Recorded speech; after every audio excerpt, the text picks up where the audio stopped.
हाँ जी, चलो जी फिर स्टार्ट करते हैं आज का सेशन। और आज हमने क्या करना है, रिवाइज। आज हमने रिवाइज करना है। हाँ जी, कौन सा चैप्टर आज हमने रिवाइज करना है? पार्टनरशिप एक्ट आज हमने करना है रिवाइज। ठीक है, जो ऑलरेडी हमने कर रखा है, बस आज उसको थोड़ा सा फास्ट एंड मोड पे हमने रिवाइज कर डाला, ताकि आप आसानी से उसको अपने लेवल पे भी साथ साथ रिवाइज कर लो। ठीक है, और फिर फटाफट से हम टेस्ट भी जो हमारे चल रहे हैं वो प्रॉपरली आप दे। ठीक है जी, चलो जी। अब इसके हमारे इंडियन पार्टनरशिप एक्ट के 3 यूनिट्स हैं। ठीक है, और ये लेंथ लूंथ नहीं देखनी होती। ठीक है, बस समझ के करना होता है रिवाइज हमने। ठीक है, अब देखना कितनी जल्दी जल्दी हमारा होता जाएगा सारा देख। ठीक है, इंडियन पार्टनरशिप एक्ट 1932, जिसमें यूनिट 1 था जनरल नेचर ऑफ पार्टनरशिप। ठीक है, अब इसमें सबसे पहले हमने क्या किया था देखो। सबसे पहले हमने मतलब देखा था पार्टनरशिप का। पार्टनरशिप का मतलब क्या है? पार्टनरशिप मतलब कुछ लोगों के बीच का एक रिलेशन। ठीक है, relation between persons agreed to share profits carried on by all और any of them acting for all. ठीक है, इसका मतलब क्या हुआ? कुछ मतलब कम से कम दो या दो से ज्यादा लोगों के बीच का रिलेशन बोला हुआ है पार्टनरशिप। है ना जी। और वो क्यों आए हैं पार्टनरशिप में, क्यों इकट्ठे काम करने हैं, क्या फायदा उनको? ताकि जो भी प्रॉफिट वो कमाए वो बिजनेस धंधा करके वो शेयर कर पाए। और वो जो धंधा है, वो जो बिजनेस है, चाहे सारे मिलके चला रहे हैं, चाहे एक जाना है, कुछ पार्टनर्स बाकी के बिहाफ पे कर रहे हैं ना, ये लिखा हुआ है यहाँ पे। और जो लोग मिलके करते हैं काम, उनको पार्टनर्स बोला जाता है, कलेक्टिवली उनको फर्म भी बोला जाता है, पार्टनरशिप फर्म बोल दो। है ना, या उसका नाम दे दो। अब एलिमेंट्स क्या क्या है, ये हमने एक एक करके समझा था। ठीक है, जहां पे कुछ डाउट हो पूछ लेना। ठीक है, एलिमेंट्स क्या है पार्टनरशिप के देखो। सबसे पहला क्या, एसोसिएशन ऑफ 2 और मोर पर्सन। देखो नाम से ही पता चल रहा है हमारे को। ठीक है, मतलब कम से कम कहते हैं 2 लोग तो होने चाहिए, मिनिमम 2। कम से कम 2 लोग होने चाहिए, 2 से ज्यादा हो जाए बहुत बढ़िया बात है, तो उसको पार्टनरशिप बोला जाएगा। अच्छा, और कहते हैं कि यहाँ पर ना माइनर जो 18 साल से कम है एज का, है ना, तो उसको ना बाकी पार्टनर्स की सहमति के बिना नहीं हम एडमिट कर सकते। ठीक है जी, और उसको अगर करेंगे तो किस पर्पस लिए करेंगे? फायदों के लिए। मतलब जो भी प्रॉफिट वगैरह उसमें उसको हिस्सा देना है उसके लिए, और किसी चीज के लिए नहीं।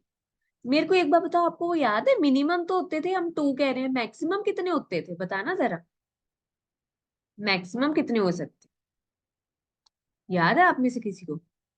मैक्सिमम के लिए यहाँ पर नहीं बोला हुआ, पार्टनरशिप एक्ट ने कुछ नहीं बताया हुआ। उन्होंने से मिनिमम बता दिया 2, मैक्सिमम कहते साइलेंट है, उस पे कुछ बोला ही नहीं पार्टनरशिप एक्ट। पर कंपनीज एक्ट के 464 सेक्शन ने लिमिट बता रखी है कि मैक्सिमम 50 लोग हो सकते हैं पार्टनरशिप में। अगर 50 से ज्यादा टप गए, है ना, 50 से ज्यादा नंबर हो गया, ठीक है, पार्टनर्स का, तो वो क्या बन जाएगी? वो कंपनी होएगी, फिर कंपनी कहलाएगी, ना कि पार्टनरशिप। ये इंपॉर्टेंट है, ये चीज आया समझ में आपको? बोलो जी बोलो। तो ये मैक्सिमम की लिमिट दे रखी है, पर पार्टनरशिप एक्ट में नहीं, कंपनीज एक्ट में। समझ आया आप दोनों को, सबको? हाँ जी। Yes ma'am. ठीक है, और फिर देखो कहते हैं अगर कुछ लोग मिलकर काम कर रहे हैं, ऐसे ही थोड़ी ना, बिना कि कोई अग्रीमेंट के या कुछ उन्होंने टर्म्स नहीं डिसाइड की, तो अग्रीमेंट होना चाहिए। सेकंड पॉइंट है, अग्रीमेंट होना चाहिए। ठीक है, अग्रीमेंट कैसा होगा? वॉलेंट्री बेसिस पे, ये नहीं कि जोर जबरदस्ती से आप करवा रहे हो किसी से। ठीक है, वॉलेंट्री बेसिस पे, कॉन्ट्रेक्चुअल बेसिस पे। और कैसे हो सकते हैं? एक्सप्रेस भी हो सकते हैं, इम्प्लाइड मतलब ओरली या रिटर्न भी हो सकते हैं, और इम्प्लाइड फ्रॉम द एक्ट और the behaviour of the party, उससे भी पता चल सकता है। ठीक है, और वो जो इकट्ठे हुए हैं देखो, एसोसिएशन ऑफ 2 और मोर पर्सन, अग्रीमेंट करके क्या करना है उन्होंने? धंधा बिजनेस चलाना है। बिजनेस मतलब किसी भी तरह का ट्रेड, ऑक्यूपेशन, प्रोफेशन, किसी भी तरह का काम, जिसका मेन मकसद क्या होता है? एक्विजिशन ऑफ गेन, ज्यादा से ज्यादा प्रॉफिट कमाना। ये किया था। ठीक है जी, और ये जो अग्रीमेंट है, उसमें मेन एक और चीज क्या लिखी होगी? क्यों ये लोग इकट्ठे हो रहे हैं धंधा चलाने के लिए, है ना, और जिसका मेन पर्पस होता है प्रॉफिट। अग्रीमेंट में ये भी लिखा होगा कि आपस में वो क्या शेयर कर रहे होंगे? प्रॉफिट्स। उनको कुछ फायदा होगा तभी आपस में इकट्ठे होकर धंधा चला रहे हैं ना, बिजनेस चला रहे हैं। गुड वो इवनिंग मैम। क्या? गुड इवनिंग जी, गुड इवनिंग। लक्ष्य ने भी ज्वाइन कर लिया, वेरी गुड। ठीक है, तो यहाँ पे जो अग्रीमेंट होगा उसमें क्या लिखा होगा कि पार्टनर्स क्या करेंगे? प्रॉफिट्स शेयर करेंगे। ठीक है जी। अच्छा, कहते हैं अगर वहां पे सिर्फ ये लिखा है, सिर्फ एक ही पार्टनर, सपोज 5 पार्टनर, उसमें लिखा है सिर्फ पार्टनर ए सारा शेयर प्रॉफिट का लेगा, तो कहते हैं उसको पार्टनरशिप नहीं बोला जाएगा। क्योंकि भाई पार्टनरशिप उसको बोला जाता है, आप अगर डेफिनेशन में भी पढ़ो क्या लिखे यहाँ पर। ठीक है, शेयरिंग ऑफ प्रॉफिट्स। जिसमें प्रॉफिट्स क्या किया जाता है, बांटा जाता है पार्टनर्स में।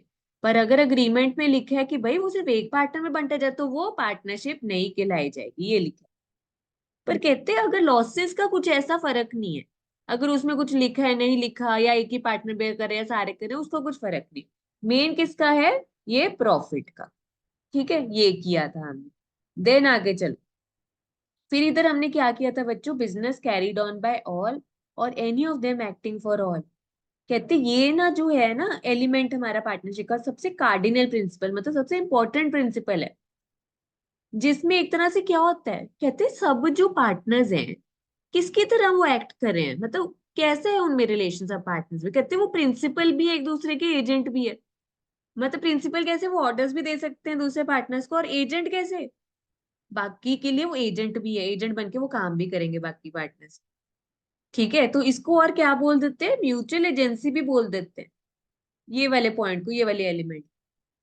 ठीक है जी, तो मतलब वो कहते हैं कि सारे के सारे मिलके वहां पर काम कर रहे हैं, या कोई कुछ पार्टनर है ना बाकी के बिहाफ पे काम कर रहे हैं, तो इसको बोल देते हैं म्यूचुअल एजेंसी की, प्रिंसिपल एजेंट वाला रिलेशन। आ रहा है समझ में सबको, बोलो जी बोलो। यस हाँ मैम। जी। ठीक है जी, तो हमने ऊपर ये एलिमेंट्स किए। फिर इन्होंने क्या किया, ठीक है, और एक था हमने पार्टनरशिप डीड किया था, पार्टनरशिप एग्रीमेंट को क्या बोलते हैं, पार्टनरशिप डीड बोलते हैं। ठीक है जी, फिर हमने कहा कि अगर पार्टनरशिप का पता लगाना है, कैसे पता चलेगा, क्या है टेस्ट करना, क्या देखना होगा, जांचना होगा, है ना। कहते एक तो अग्रीमेंट होना चाहिए, ठीक है, प्रॉफिट शेयर होना चाहिए, और म्यूचुअल एजेंसी होना चाहिए। ठीक है, और एग्रीमेंट पे देखो, अग्रीमेंट ये नहीं कि मतलब आप बस स्टेटस पता कर रहे हो कि जैसे बस हमारी क्या है HUF के मेंबर्स के बीच में हो गया तो बस हो गया अग्री, ऐसा नहीं है, प्रॉपर होना चाहिए। ठीक है, आप बस स्टेटस से ऐसे ही नहीं अज्यूम कर लेना हो गया, प्रॉपर अग्रीमेंट करके, है ना, चाहे एक्सप्रेस या जो भी रिटर्न ओरल चाहे इम्प्लाइड है, वो प्रॉपर करके तब पता लगेगा कि आप किसमें हो, पार्टनरशिप में। शेयरिंग ऑफ प्रॉफिट्स, कहते कि अगर पार्टनर्स प्रॉफिट शेयर कर रहे हैं तो भी हमें पता चल जाएगा कि वो क्या किस में एंटर हुए हैं, पार्टनरशिप में। अच्छा, ये अगर आपको ध्यान हो, ये कुछ हमारी ना एक्सेप्शंस थी, आपको याद है। कहते हैं अगर प्रॉफिट्स मिल रहा है पार्टनर को, हम बोलते पार्टनरशिप है। ठीक है, पर यहाँ पे कहते हैं अगर ये वाले केसेस में अगर प्रॉफिट प्रॉफिट हम दे रहे हैं दूसरे बंदे को, ठीक है, तो कहते हैं जरूरी नहीं कि वो हमारा पार्टनर ही है। ऐसे कौन से केसेस थे अगर आपको ध्यान हो, कहते ये वाले केसेस में ये पार्टनर नहीं कहलाएगा। ठीक है, अगर इसको हम प्रॉफिट का हिस्सा दे रहे हैं, कई बार हमारे को देना पड़ जाता है। ऐसे कौन से बंदे हैं, सपोज लेंडर, किसी ने हमारे को जैसे बिजनेस बिजनेस हमने स्टार्ट करना था, हमें उधार दे दिया, हमने उसको कुछ प्रॉफिट का हिस्सा दे दिया भाई, वो क्या पार्टनर बन जाएगा, बताओ बच्चों, बोलो जी बोलो, पार्टनर बन जाएगा वो क्या। हाँ जी शशि अभिनव, बोलो। No ma'am. नहीं ना, बिल्कुल। और कहते कि अगर हम किसी अपने सर्वेंट को, एजेंट को, हमने ना क्या दे दिया, थोड़ा सा प्रॉफिट का हिस्सा दे दिया, ठीक है, मतलब हम कई बार दे नहीं देते, तो कहते हैं ऐसे तो ना कि प्रॉफिट का हिस्सा, जो हमने डेफिनेशन पढ़ा कि अगर आप प्रॉफिट दे रहे हो, है ना, तो आप पार्टनर्स हो, पार्टनरशिप में, कहते हैं ऐसा जरूरी नहीं है, कई बार दूसरे लोगों को भी दे सकते हैं, वो पार्टनर्स नहीं कहलाएंगे। ठीक है, तो यहाँ पर ये लोग पार्टनर्स नहीं कहलाएंगे अगर इनको प्रॉफिट का हिस्सा मिल रहा है। कहते हो, और अगर किसी पार्टनर की डेथ होगी, उसके वाइफ को, बच्चों को कुछ हिस्सा मिल रहा है, तो वो भी नहीं पार्टनर्स कहलाएंगे। और कहते हैं अगर हमने अपना धंधा धुंधा बेच दिया, ठीक है जी, और उनको हम क्या दे रहे हैं, ठीक है जी, जो प्रीवियस ओनर था पुराना, जिसने बेचा, उसको क्या मिल रहा है, ठीक है जी, उसको जो भी गुडविल के ऊपर उसने जो भी सेल सुल किया अपना धंधा, उसको गुडविल के पैसे मिल रहे हैं, कुछ मिल रहे होंगे। ठीक है जी, और यहाँ पर क्या किया जा रहा है, अगर प्रॉफिट का हिस्सा कुछ दिया जा रहा है, तो इसका मतलब ये नहीं कि पार्टनर हो, ये चीज समझ लेगी, इंपॉर्टेंट थी ये वाली। हाँ जी, हाँ जी बोलो जी बोलो, समझे, बोलो बच्चों।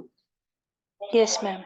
ठीक है, तो कहते हैं यहाँ पे अगर रिसीव करें पार्टनर प्रॉफिट का शेयर, तो उसको बोलते हैं कि वो पार्टनरशिप में पार्टनर है, पर ये कुछ हमारे एक्सेप्शंस थे। ठीक है, तो ये कुछ हमारे एक्सेप्शंस थे कि जिसमें ये पार्टनर्स नहीं कहलाए जाएंगे। ठीक है, ये वाले केस।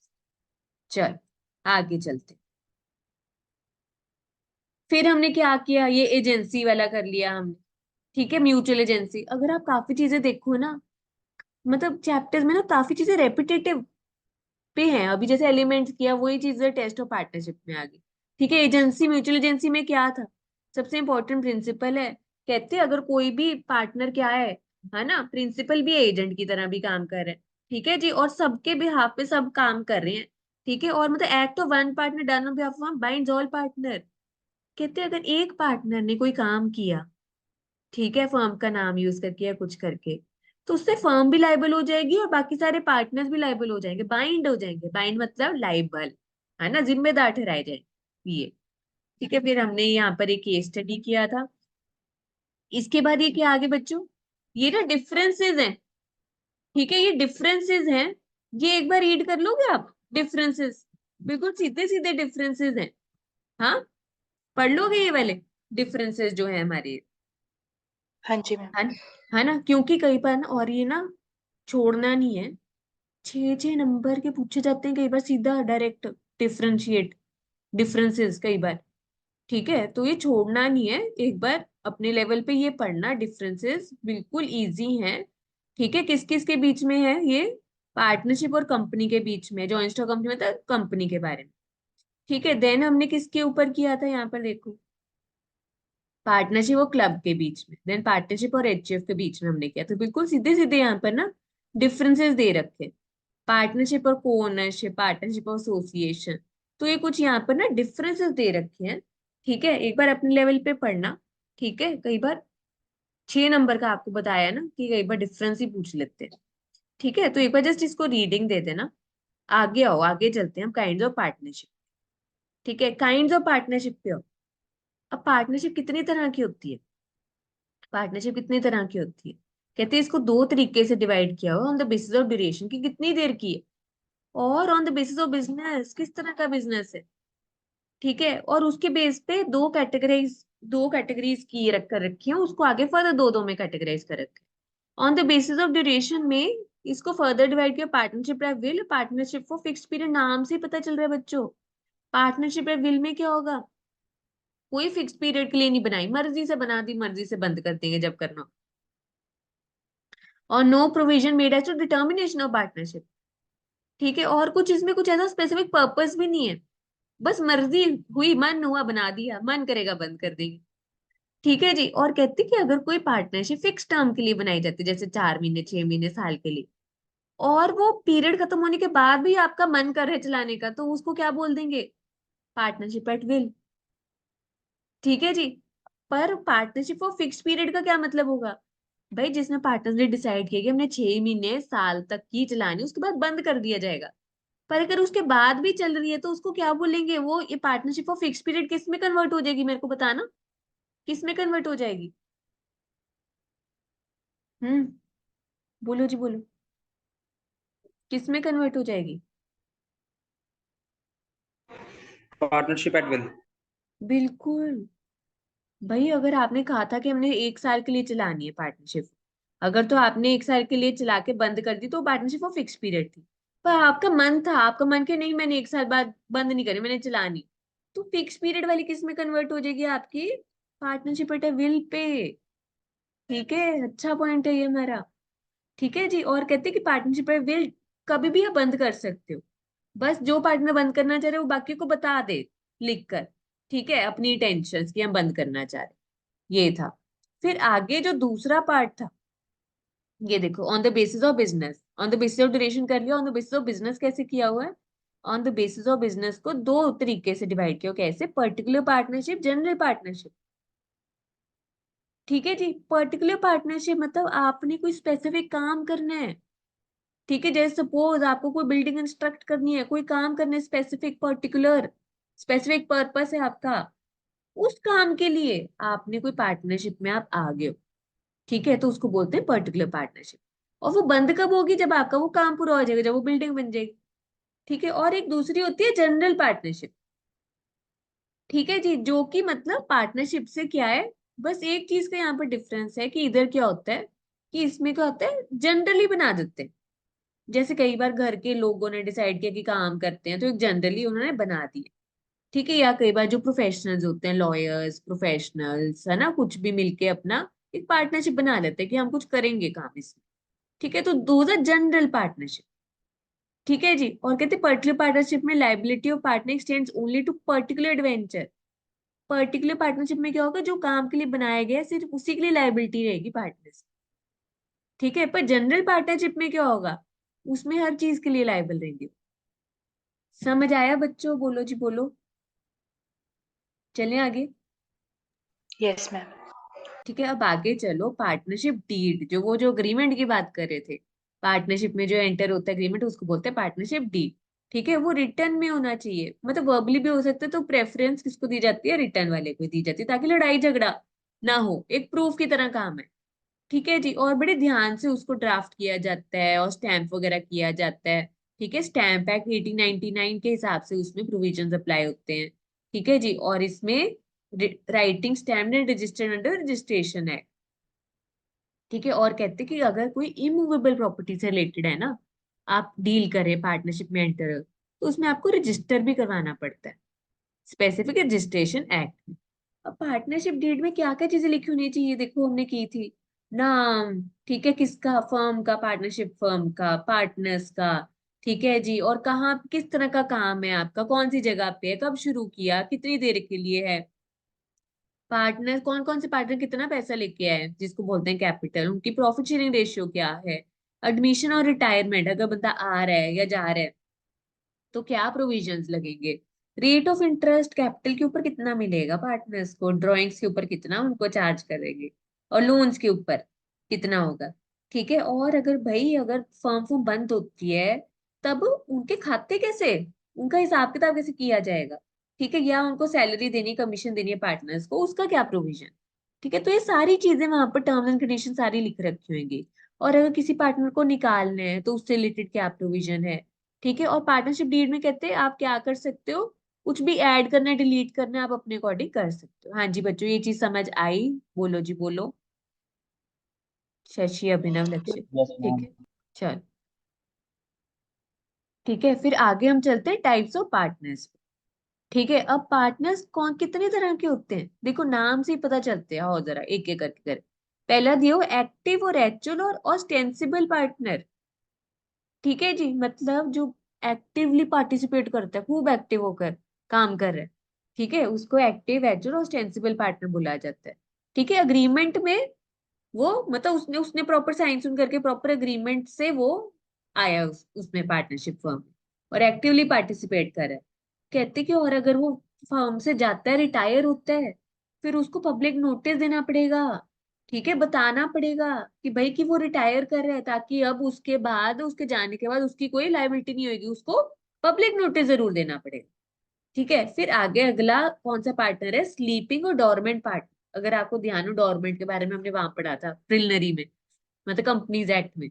डोरमेंट या इनएक्टिव पार्टनर है ना, या स्लीपिंग पार्टनर। ठीक है, कि ये वो पार्टनर है जो अग्रीमेंट से बना था, पर ये एक्टिवली नहीं पार्टिसिपेट कर रहा पार्टनरशिप बिजनेस। ठीक है जी, और कहते हैं कि पर इसको क्या है, इसको पब्लिक नोटिस नहीं देने की जरूरत। ठीक है, जब ये रिटायर करेगा ना, छोड़ के जाएगा मतलब अपनी पार्टनरशिप फर्म वगैरह, ठीक है, इसको ये पब्लिक नोटिस नहीं देने की जरूरत रिटायरमेंट पे, ये लिखा हो यहाँ पर। जैसे पर वो जो एक्टिव पार्टनर था ना, उसको देने की जरूरत, उसको बता के जाना है कि मैं जा रहा हूँ। ठीक है, अगर नहीं बता के जाएगा, उसकी लायबिलिटी तब भी कंटिन्यू होती रहेगी। ये तो स्लीपिंग है ना, पहले काम करा था ना बाद में कर रहा है। ठीक है, तो ये चीज है। और पर ये नहीं है कि अगर वो स्लीपिंग पार्टनर है, काम नहीं करा, उसको प्रॉफिट का हिस्सा नहीं मिलेगा, वो तो मिलेगा उसको। ठीक है, और उसकी लायबिलिटी भी रहेगी थर्ड पार्टीज। अब आगे चलते, नॉमिनल पार्टनर कौन है, नॉमिनल पार्टनर। कहते हैं नॉमिनल पार्टनर वो है, मतलब आप इसको ना रिलेट कर सकते हो नॉमिनी से, जैसे मैंने आपको क्लास में भी बताया था, कि जो अपना ना नाम देता है। ठीक है, कि आप कोई बात नहीं मेरा नाम यूज कर लो। ठीक है, पर उसका खुद का एक्चुअल कोई रियल इंटरेस्ट नहीं होता, और ना ही उसको कुछ प्रॉफिट प्रॉफिट उसमें मिलता है। ठीक है, और ना ही वो पार्टिसिपेट करता है पार्टनरशिप बिजनेस में, पर वो थर्ड पार्टीज को लायबल है। ठीक है, एक तरह से वो उसका ना नाम चलता है, इसलिए वो अपना नाम दिया हुआ है उसने, वैसे उसका और कोई इंटरेस्ट ही ना प्रॉफिट मिलता है। ठीक है जी, तो मतलब एक तरह से वो ना पार्टिसिपेट करता है ज्यादा। Nominal partner, nominal. आगे पार्टनर इन प्रॉफिट्स ओनली। भाई जो प्रॉफिट, जो पार्टनर्स बनी है सिर्फ प्रॉफिट शेयर करने के लिए, लॉसेस शेयर करने के लिए नहीं बने। ठीक है, और वो थर्ड पार्टीज को उन्हीं एक्चुअली लायबल रहेंगे जिसमें प्रॉफिट था, और जिसमें उनकी प्रॉफिट शेयरिंग थी। ठीक है जी। फिर आगे इनकमिंग पार्टनर, देखो नाम से बच्चों सबके मतलब ना नाम से पता चल रहा है, बहुत सिंपल है। ठीक है, इनकमिंग पार्टनर। अब इसमें क्या था इनकमिंग पार्टनर, कहते हैं इनकमिंग पार्टनर मतलब कोई नया पार्टनर आ रहा है, मतलब पार्टनरशिप हम ऑलरेडी चल रही थी, ऑलरेडी उसमें पार्टनर्स थे और कोई नया आ गया पार्टनर। ठीक है जी। और अब यहाँ पर आप कैसे आओगे, नया पार्टनर कैसे आ सकता है, अगर बाकी पार्टनर्स की सहमति मिलेगी तब। अच्छा आप बताओ, जब तक वो आया नहीं था फर्म में, उससे पहले के लिए जो चीजें थी उसके लिए वो लायबल ठहराया जाएगा, बताओ जरा। No, ma'am. बिल्कुल नहीं, बिल्कुल ठीक, बिल्कुल यही लिखा हुआ है यहाँ पर। और आउटगोइंग पार्टनर, कहते चलती चलाई अगर फर्म में से कोई छोड़ के जा रहा है, ठीक है जी, तो क्या हो जाएगा, वो बंदा जा सकता है, बाकी पार्टनर्स काम कंटिन्यू कर लेंगे। ठीक है जी। और यहाँ पर कहते पर उसको क्या करना पड़ेगा, पब्लिक नोटिस देना पड़ेगा, बताना पड़ेगा जब कोई पार्टनर जा रहा है। ठीक है, पब्लिक नोटिस जरूर देना पड़ेगा। कौन से पार्टनर को, अगर कोई पार्टनर रिटायर कर रहा है, जा रहा है छोड़ के। ठीक है, या वो कौन सा था, हमारा एक्टिव पार्टनर के केस में था, स्लीपिंग पार्टनर को नहीं देने की जरूरत होती पब्लिक नोटिस। ठीक है, ताकि ये जाने के बाद इनकी लाइबिलिटी ना हो, इनके ऊपर ना आए कोई चीज। ठीक है जी, ये किया हमने। ठीक है, चलो जी आगे चलते हैं। तो मैम जो अच्छा, नॉमिनल पार्टनर होता है उसको भी देना चाहिए पब्लिक नोटिस? ये जो नॉमिनी पार्टनर है ना, अब इसमें क्या है, नॉमिनी को ना यहाँ पर अगर जिसको देना होता है ना, उसको मैंडेटरी यहाँ पर लिखा होता है, इसको नहीं देने देने की जरूरत, क्योंकि एक तरह से इसको नॉमिनेट किया हुआ है। जैसे हम वो कहते हैं ना कि बैंक अकाउंट में हम क्या डालते हैं कि खाता है, सेविंग अकाउंट है ना, कि अगर मेरा कोई नॉमिनी भी डालना है हम अपने पेरेंट्स को डाल देते हैं। ठीक है, तो वो उन्होंने वहां पे मैंडेटरी किया क्योंकि जरूरत है, बाद में कोई दिक्कत है तो वो ऑपरेट कर ले खाता। तो ऐसे यहाँ पे कई बार फर्म्स को ना कईयों का नाम यूज करने की जरूरत पड़ती है, तभी उनको ना आगे काम मिलता होता है। ठीक है जी, तो यहाँ पर नॉमिनल पार्टनर को ऐसा कुछ इधर मैंडेटरी इधर प्रोविजन नहीं है कि उनको वो पब्लिक नोटिस देना है वगैरह ये सब करना है। ठीक है, क्योंकि वो बस अपना नाम दे रहे हैं। ठीक है, और जैसे अगर कहीं पे ना भी लिखा हो ना, तो इनके बीच में जो अग्रीमेंट में लिखा होता है, हम पता है क्या लिख सकते हैं, अगर जहाँ पे ना कुछ लिखा हो, हम लिख सकते हैं as per terms and conditions of partnership deed. ठीक है, अगर कहीं पे कुछ ना लिखा हो, अगर जैसे ऐसा कुछ केस स्टडी आ गया, सपोज ये नॉमिनल पार्टनर का ही कुछ भी नॉर्मल है, ठीक है, वो नहीं पता चल रहा। ठीक है जी, हम सिंपल वहां पे लिख सकते हैं कि जो उनके बीच में आपसी जो टर्म्स एंड कंडीशन उनकी डिसाइड हुई थी एज पर पार्टनरशिप डीड, तो वो हो जाएगा। जैसे वो आपको याद हो आगे वाले टॉपिक्स में हर जगह लिखा नहीं हो, तो subject to the contract between the parties, तो वो सारी अप्लाई हो जाएगी। ठीक है जी, समझ आया जी, बोलो जी बोलो। हाँ जी मैम। चले आज, ठीक है, तो ये चीज है। अब अगर आपको अगर इधर ध्यान हो, पार्टनर बाय होल्डिंग आउट, ठीक है, या इसको बोल देते हैं पार्टनरशिप बाय एस्टॉपल भी बोल देते हैं इसको। ठीक है, याद है आपको ये कौन सा था पार्ट, याद है क्या? हाँ, पार्टनर बाय होल्डिंग आउट या पार्टनरशिप बाय एस्टॉपल।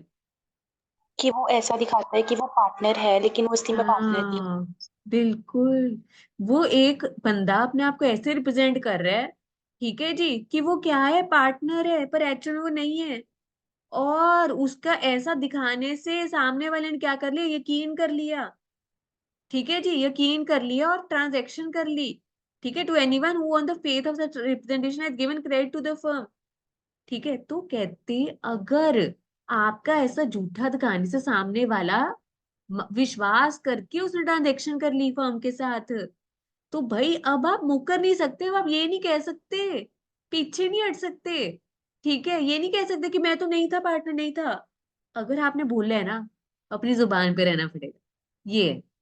ठीक है, चाहिए लिख लो कहीं पे। ठीक है, अगर बोला है तो जुबान पे रहो।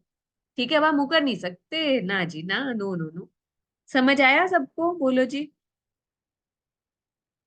चलें आगे। Yes ma'am. ठीक है, तो ये था, देखो हमारा यूनिट 1 हो भी गया इधर। ठीक है, तो ये हमारा यूनिट 1 था। ठीक है, जनरल नेचर ऑफ पार्टनरशिप था। ठीक है, जिसमें पार्टनरशिप का मतलब देखा हमने, पार्टनरशिप के एसेंशियल एलिमेंट्स देखे हमने, देन टेस्ट ऑफ पार्टनरशिप देखा, देन टाइप्स ऑफ पार्टनरशिप देखी, टाइप्स ऑफ पार्टनर्स देखे, है ना, तो ये मेन टॉपिक्स थे। ठीक है जी, अब हम आगे चलते हैं कहाँ पे, सेकेंड पार्ट। आओ सर, सेकेंड पार्ट पे चलते हैं। सेकेंड पार्ट कौन सा हमारा, रिलेशंस ऑफ पार्टनर्स। ठीक है, रिलेशंस ऑफ पार्टनर्स। ठीक है, आओ जरा इस पे चलते हैं। ठीक है, तो एक ना ये आप लेंथ देख के एक वो हवा सा बना लेते हो ना, मुश्किल बना, चीजें मुश्किल नहीं है, देखो कितना लगता है टाइम। ठीक है, अब आपको एक ओवरव्यू मिल गया ना, फटाफट से आप रीडिंग दे देना, जो बीच में क्वेश्चन है, back of the chapter question है वो करो, मेरे से पूछो फिर, ताकि टेस्ट के लिए अच्छे से तैयारी करके दो, अपना टेस्ट तगड़ा टेस्ट दो। ठीक है, चलो जी, आओ जरा आगे चलो। आगे फर्स्ट टॉपिक है relation of partners to one another. अच्छा, अब यहाँ पे सबसे पहला सेक्शन 9 में क्या दिया होता, कहते जनरल ड्यूटीज ऑफ पार्टनर्स क्या है। ठीक है, आप बताओ जनरल ड्यूटीज पार्टनर्स की क्या मिलती है, क्या बनती है। जैसे हम घर पे नहीं कहते मम्मी पापा हमें कि सब भाई बहन मिलके रहो, खुशी से रहो, प्यार से रहो, है ना, और झूठ मत बोलो, सब कुछ मतलब ऑनेस्टली सब करो, तो सेम यहाँ पे है।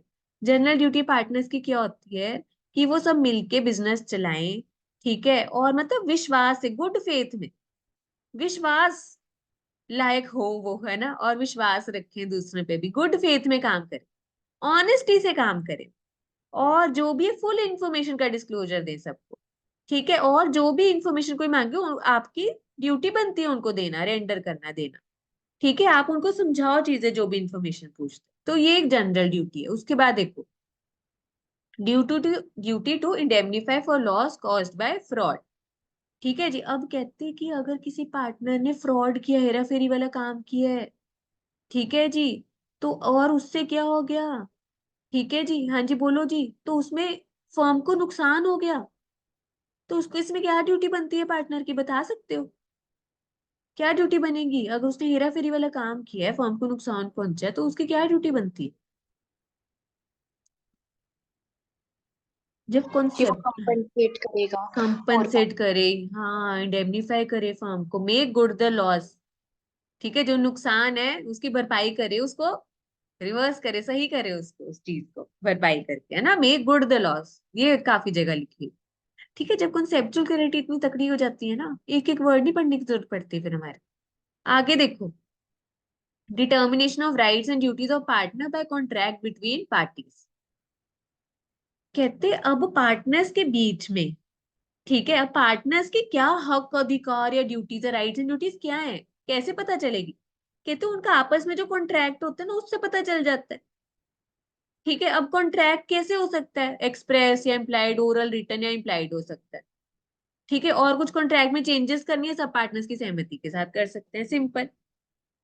ठीक है, और अगर आपको ध्यान हो, हमने कॉन्ट्रैक्ट एक्ट में किया था agreement in restrain of trade. कहते हैं अगर किसी बंदे को लॉफुल काम करने के लिए रोका जा रहा है, तो वो चीज वॉइड है। पर यहाँ पे क्या लिखा हुआ है, इन्होंने बोल दिया nothing contained in, not with standing anything contained in section 27 of Indian contract. कहते हैं इंडियन कॉन्ट्रैक्ट एक्ट की बात अभी पीछे साइड पे रखो। कहते हैं कि अगर पार्टनर्स ने आपसी सहमति से कॉन्ट्रैक्ट में जब एंटर हुए हैं, उसमें लिखा हुआ है कि आप ये वाले काम के अलावा नहीं और कुछ काम करोगे जब तक आप वहां पे फर्म के साथ जुड़े हुए हो। तो कहते हैं अगर उन्होंने आपस में सहमति करके कॉन्ट्रैक्ट में ये टर्म लिखी हुई है और वो रीजनेबल है, वो तो वो वैलिड रहेगी। ठीक है, partner shall not carry on any business other than of he is a partner. तो कहते हैं ये चीज वैलिड रहेगी अगर उन्होंने वो डिसाइड किया आपस में। ये चीज समझ आ रही है, पर कॉन्ट्रैक्ट एक्ट में इसी को ही क्या बोला हुआ है, कॉन्ट्रैक्ट एक्ट में इसी को ही क्या बोला हुआ है, वॉइड बोला हुआ है, कि ऐसे एग्रीमेंट जो कि रोक लगाते हैं काम करने से, वो वॉइड होते हैं, वो कॉन्ट्रैक्ट एक्ट में लिखे। पर इन्होंने क्या बोले, नॉट विथ स्टैंडिंग, मतलब इसकी बात सुनने की जरूरत नहीं है, इस पे ध्यान देने की जरूरत। ये समझ आई सबको, शशि, अभिनव, लक्ष्य। हाँ यस जी, मैम। ठीक है, चलो जी आगे चलो। ठीक है जी, अब कहते हैं यहाँ पर बिजनेस या धंधा कैसे चलाया जाएगा, किसका क्या हक अधिकार है। एक तो देखो हर जगह क्या लिखा होगा, subject to contract between partner. कहते हैं अगर तो उनके बीच में जो भी कॉन्ट्रैक्ट है उसमें जो टर्म्स एंड कंडीशन है, हमने उसके अनुसार चलना है। ठीक है जी, वैसे क्या होता है हक, हर पार्टनर का हक होता है बिजनेस का, जो भी बिजनेस चल रहा है, धंधा चल रहा है, उसमें पार्टिसिपेट करने का। ठीक है, मतलब वो उनका हक भी है, अधिकार भी, और उनकी ड्यूटी भी है कि अगर बिजनेस चल रहा है, धंधा चल रहा है, उसमें वो पार्टिसिपेट करें और ढंग से काम करें। Attend diligently to his duty, ध्यान पूर्वक बिना लापरवाही से अपनी जिम्मेदारी निभाए। तो ये उनका राइट भी है, ड्यूटी भी है। और क्या लिखा हुआ है यहाँ पे, कहते कि अगर कुछ ना डिफरेंस हो गया राइट, ठीक है जी। अब देखो पार्टनर्स कुछ जहाँ पे इतने सारे लोग मिलके काम कर रहे होते, कहीं ना कहीं भेदभाव आ जाता है ना, डिफरेंस ऑफ ओपिनियन आ जाता है। कहते हैं अगर कोई ऑर्डिनरी मैटर है, रोज का रूटीन रिलेटेड मैटर है, उसमें कोई डिफरेंस आ गया, ठीक है जी, और मतलब बिजनेस से रिलेटेड मैटर था ऑर्डिनरी, इन द ऑर्डिनरी कौन सा बिजनेस को डिफरेंस राइज हो गया, ठीक है जी, तो कहते हैं उस पे कैसे हम आएंगे, सोल्यूशन कैसे आएगा उसमें, बता सकते हो आप शशि अभिनव अक्षय?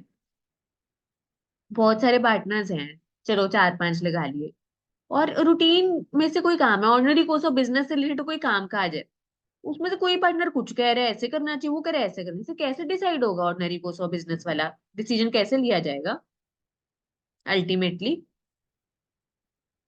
कैसे? जिस चीज के ऊपर ज्यादा पार्टनर सहमति दे रहे हैं वो चीज। मेजोरिटी जैसे डिसाइड करेगी, बिल्कुल ठीक, जैसे मेजोरिटी डिसाइड करेगी।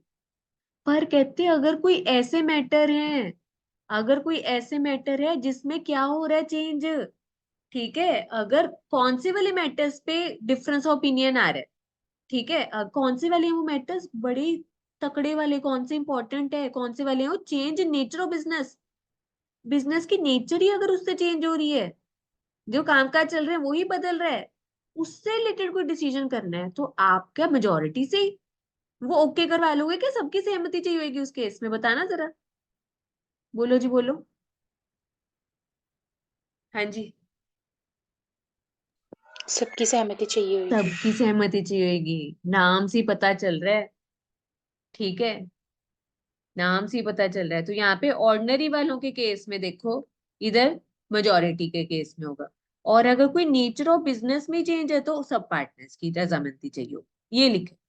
और आगे देखो यहाँ पर, और क्या यहाँ पे हक है, कहते हैं हर पार्टनर का हक है क्या करने का, जो भी किताबें हैं फर्म की, वो उस पे उसका पूरा हक है मांगने का, उस पे नजर मारने का भी, और उसकी कॉपी चाहिए वो भी मांग।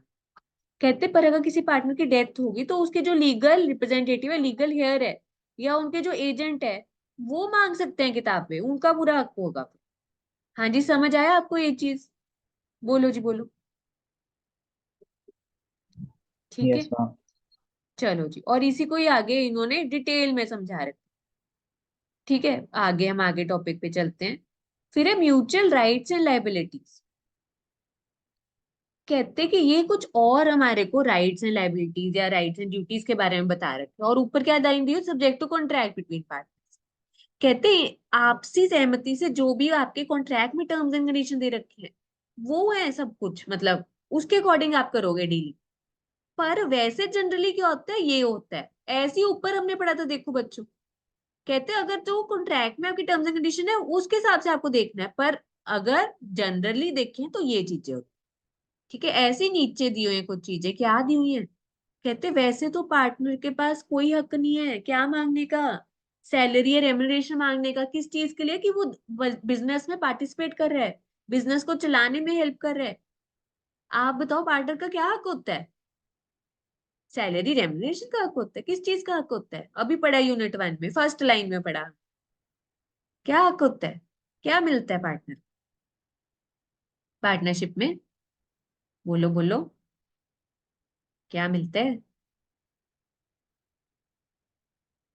बोलो बोलो फटाफट, शशि अभिनव लक्ष्य।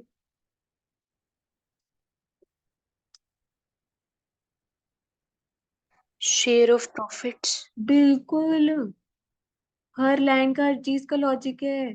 फर्स्ट लाइन में पढ़ा था, कुछ लोग मिलके क्यों धंधा चला रहे हैं, क्योंकि उनको प्रॉफिट का हिस्सा मिलेगा। तो जनरल चीज क्या है कि उनको कोई अलग से सैलरी सैलरी रेमुनरेशन नहीं मिलेगी, फीस नहीं मिलेगी उनको अलग से, कि वो धंधा चला रहे हैं, उनको प्रॉफिट का हिस्सा मिलेगा। पर कहते हैं हाँ, अगर उनके कॉन्ट्रैक्ट में कोई ऐसी टर्म एंड कंडीशन है कि उसमें लिखा हुआ है कि पार्टनर को प्रॉफिट का हिस्सा भी मिलेगा, अलग से फीस रेमुनरेशन भी मिलेगी, तो अलग बात है, तो आप वैसे चलो, फिर जनरली नहीं मिलता। ये चीज आ रही है समझ में आपको? बोलो जी बोलो। Yes ma'am. ठीक है, या तो कहते जनरली नहीं मिलता, पर अगर आपके कॉन्ट्रैक्ट में लिखा है तो उसके अकॉर्डिंग चलो, या ना जो जिस धंधे की आप बात कर रहे हो उस धंधे में आमतौर पे दिया जाता है as per customs of trade. आपको ये याद है टर्म?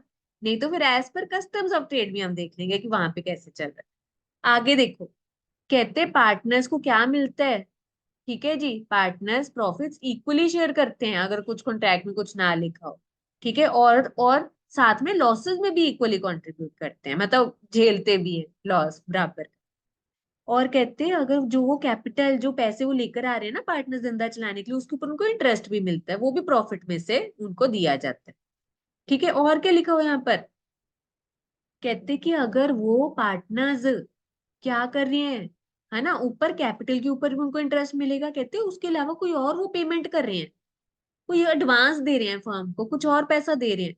ठीक है, तो उसके ऊपर भी उनको कितना मिलेगा ब्याज, इंटरेस्ट 6%। 6% पर एनम के हिसाब से उनको ब्याज मिलेगा। ठीक है जी, और कहते कि फर्म को कंपनसेट करना पड़ेगा पार्टनर को अगर उसने पार्टनर ने फर्म के बिहाफ पे कोई ऑर्डिनरी कोर्स ऑफ बिजनेस में कोई पेमेंट की है, या ऑर्डिनरी कोर्स ऑफ बिजनेस में कोई पेमेंट की है, या इमरजेंसी में कोई उसको पैसे पूसे देने पड़ गए थे। क्यों देने पड़ गए थे? क्योंकि भाई उसको फर्म को उस लॉस से बचाना था, इसलिए उसने वो खर्चा किया, जो कि अगर और भी कोई नॉर्मल इंसान होता वो भी यही करता उस जगह पे। A man of ordinary prudence would also have done the same thing जो उसने किया। ठीक है जी, और कहते हैं अगर पार्टनर ने कोई लापरवाही की है जिसकी वजह से फर्म को नुकसान पहुंचे तो फर्म को वो कंपनसेट करेगा। ये चीज आई समझ में आपको? बोलो जी बोलो।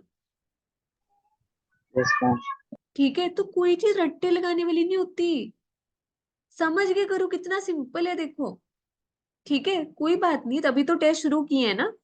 ठीक है, करेंगे, कमियां पूरी करेंगे, सारी पूरी करेंगे, लेते जाएंगे टेस्ट, हम लेते जाएंगे। ठीक है, चल आओ जरा इसी को आगे डिटेल में समझाया हुआ है। अब हम आगे चलते हैं पार्टनरशिप प्रॉपर्टी पे, सेक्शन 14 पे।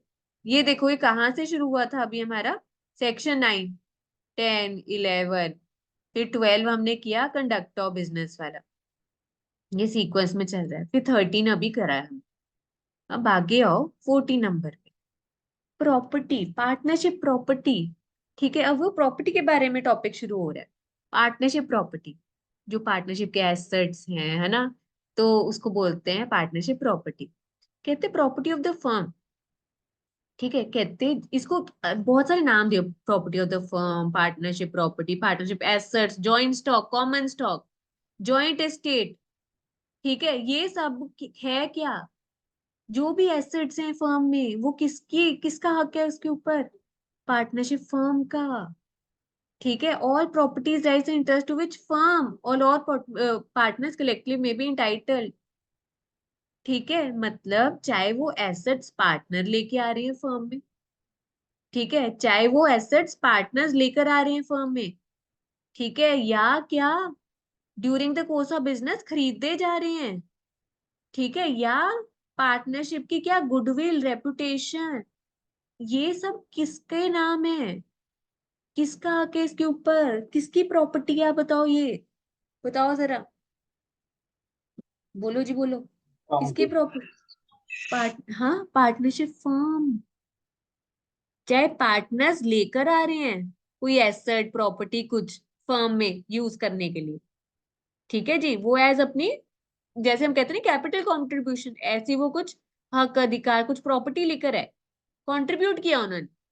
ठीक है जी, या during the course of business, ordinary course of business कुछ खरीदे गए, या रेपुटेशन गुडविल, ये सब इसके ऊपर किसका हक है? पार्टनरशिप फर्म का हक है, ये लिखा हुआ है यहाँ पे बस।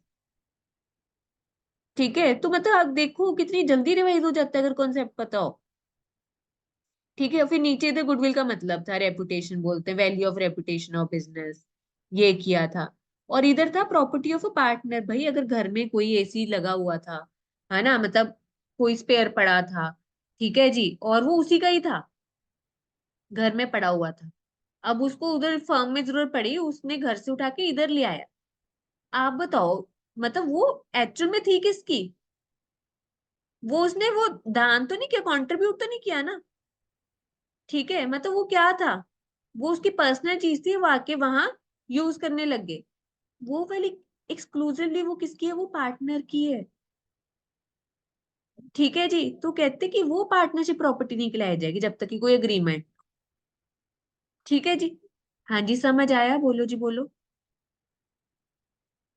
समझे? बोलो बच्चों। यस।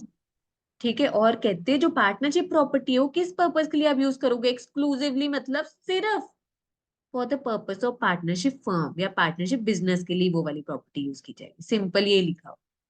ठीक है जी। अब आगे चलो। Personal profit earned bye partners.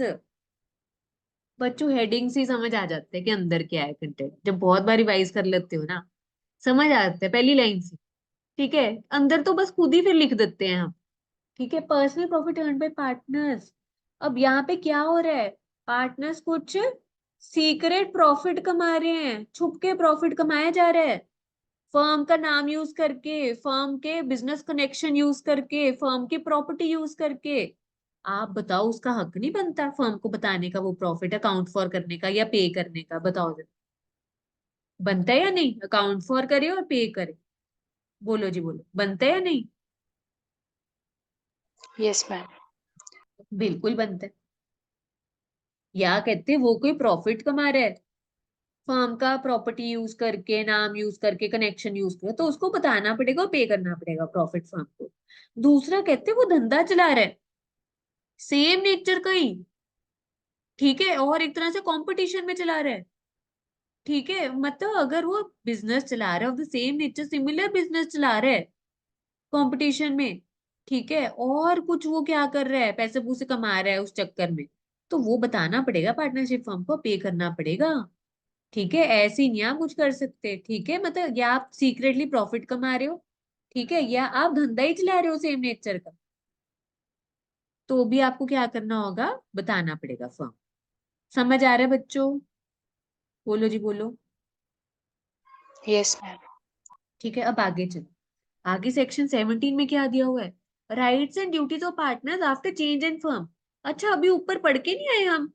हक अधिकार पार्टनर्स के वो पढ़ नहीं रहे थे कि उनका हक है पार्टिसिपेट करने का, बुक्स के ऊपर है ना, वो डिसीजन के ऊपर, वो सब कर रहे थे ना। कहते अब अगर कुछ चेंजेस होती हैं फर्म में, जिसको और क्या बोल देते हैं, कॉन्स्टिट्यूशन ऑफ फर्म, अगर कुछ चेंजेस होती हैं फर्म में, तो क्या पार्टनर्स के राइट्स एंड ड्यूटीज पे कुछ असर पड़ेगा? कहते नहीं पड़ेगा। चेंज ऑफ फर्म बोल दो या कॉन्स्टिट्यूशन ऑफ फर्म बोल दो, कहते ऐसी कौन सी चेंजेस हैं जिसके बावजूद भी कोई असर नहीं पड़ता rights and duties of partners पे? ये देखो, कहते जब नया पार्टनर आता है, ये देखो इधर मैंने शॉर्ट में लिखा, जब एडमिशन, जब कोई नया पार्टनर आता है या जाता है, रिटायर कर लिया पार्टनर ने, चला गया, रिटायर हो गया, या डेथ हो, ठीक है, या बिजनेस का नेचर ही चेंज कर दिया, कोई और शुरू कर दिया आपने, या बिजनेस का एक फिक्स्ड वो था, पीरियड था, उसके बाद भी आप बिजनेस धंधा चला रहे हो, अगर इनमें से कोई भी चेंजेस होती है उसको बोला जाता है कॉन्स्टिट्यूशन ऑफ फर्म। ठीक है। तो इनमें पार्टनर्स की rights and duties remains same, कोई असर नहीं होगा उनके ऊपर। हाँ जी, समझ आया आपको? पार्टनर आ रहा है, पार्टनर जा रहा है, बिजनेस का नेचर चेंज हो रहा है, या एक्सपायरी डेट के बाद भी चला रहे हो, है ना, तो ये क्या है? चेंजेस इन फर्म है, कॉन्स्टिट्यूशन ऑफ फर्म। पार्टनर्स की राइट्स एंड ड्यूटी सब सेम। समझे? बोलो जी बच्चों। हाँ जी मैम। Yes, ma'am. ठीक है जी, चलो आगे। अब आगे क्या लिखा हुआ है देखो, relation of partners to third parties. ठीक है। Relation of partners to third parties. अब पहले क्या बताए थे? रिश्ता आपस में। ठीक है जी। अब तीसरी पार्टीज के साथ उनका क्या रिश्ता नाता है? ठीक है, मतलब उनकी क्या लायबिलिटी। अब देखो यहाँ पे क्या लिखे, partner to be an agent of the firm. हमने किया था ना, सब पार्टनर प्रिंसिपल और एजेंट है, और कोई भी पार्टनर कोई काम करता है तो बाकी सब जिम्मेदार ठहराए जाएंगे वो एक्ट के लिए, या फर्म जिम्मेदार ठहराई जाएगी। ठीक है जी। तो ये लिखा हुआ है यहाँ पर। तो इधर ये यही है कि partner to be an agent of the firm, section 18 में ये लिखा हुआ है कि जो भी पार्टनर कोई काम कर रहे हैं ना, वो क्या कर देगा, फर्म को बाइंड कर देगा, फर्म जिम्मेदार ठहराई जाएगी उसके काम के लिए, क्योंकि पार्टनर किसके लिए काम करे? फर्म के लिए, एक तरह से एजेंट बन के काम कर। तो जो भी काम पार्टनर करेगा फर्म की जिम्मेदार मानी जाएगी, firm will be liable, it will bind the. ठीक है। तो ये लिखा हुआ है। और आगे देखो, implied authority of partner as an agent of the firm। ऊपर अब सेक्शन 18 में पढ़ के आए कि भाई पार्टनर के एजेंट है फर्म का और वो बाइंड करेगा फर्म को, है ना। बस ये किया हमने कि जो भी वो काम करेगा वो बाइंड करेगा फर्म को। अब यहाँ पे नीचे 19वें नंबर सेक्शन में क्या लिखा है, कहते implied authority of partner agent of firm. Employed authority का क्या मतलब होता है? अभी जो ऊपर पढ़ के है ना 18 में क्या लिखे, authority of partner to bind the firm, उसको बोला जाता है इम्प्लाइड अथॉरिटी।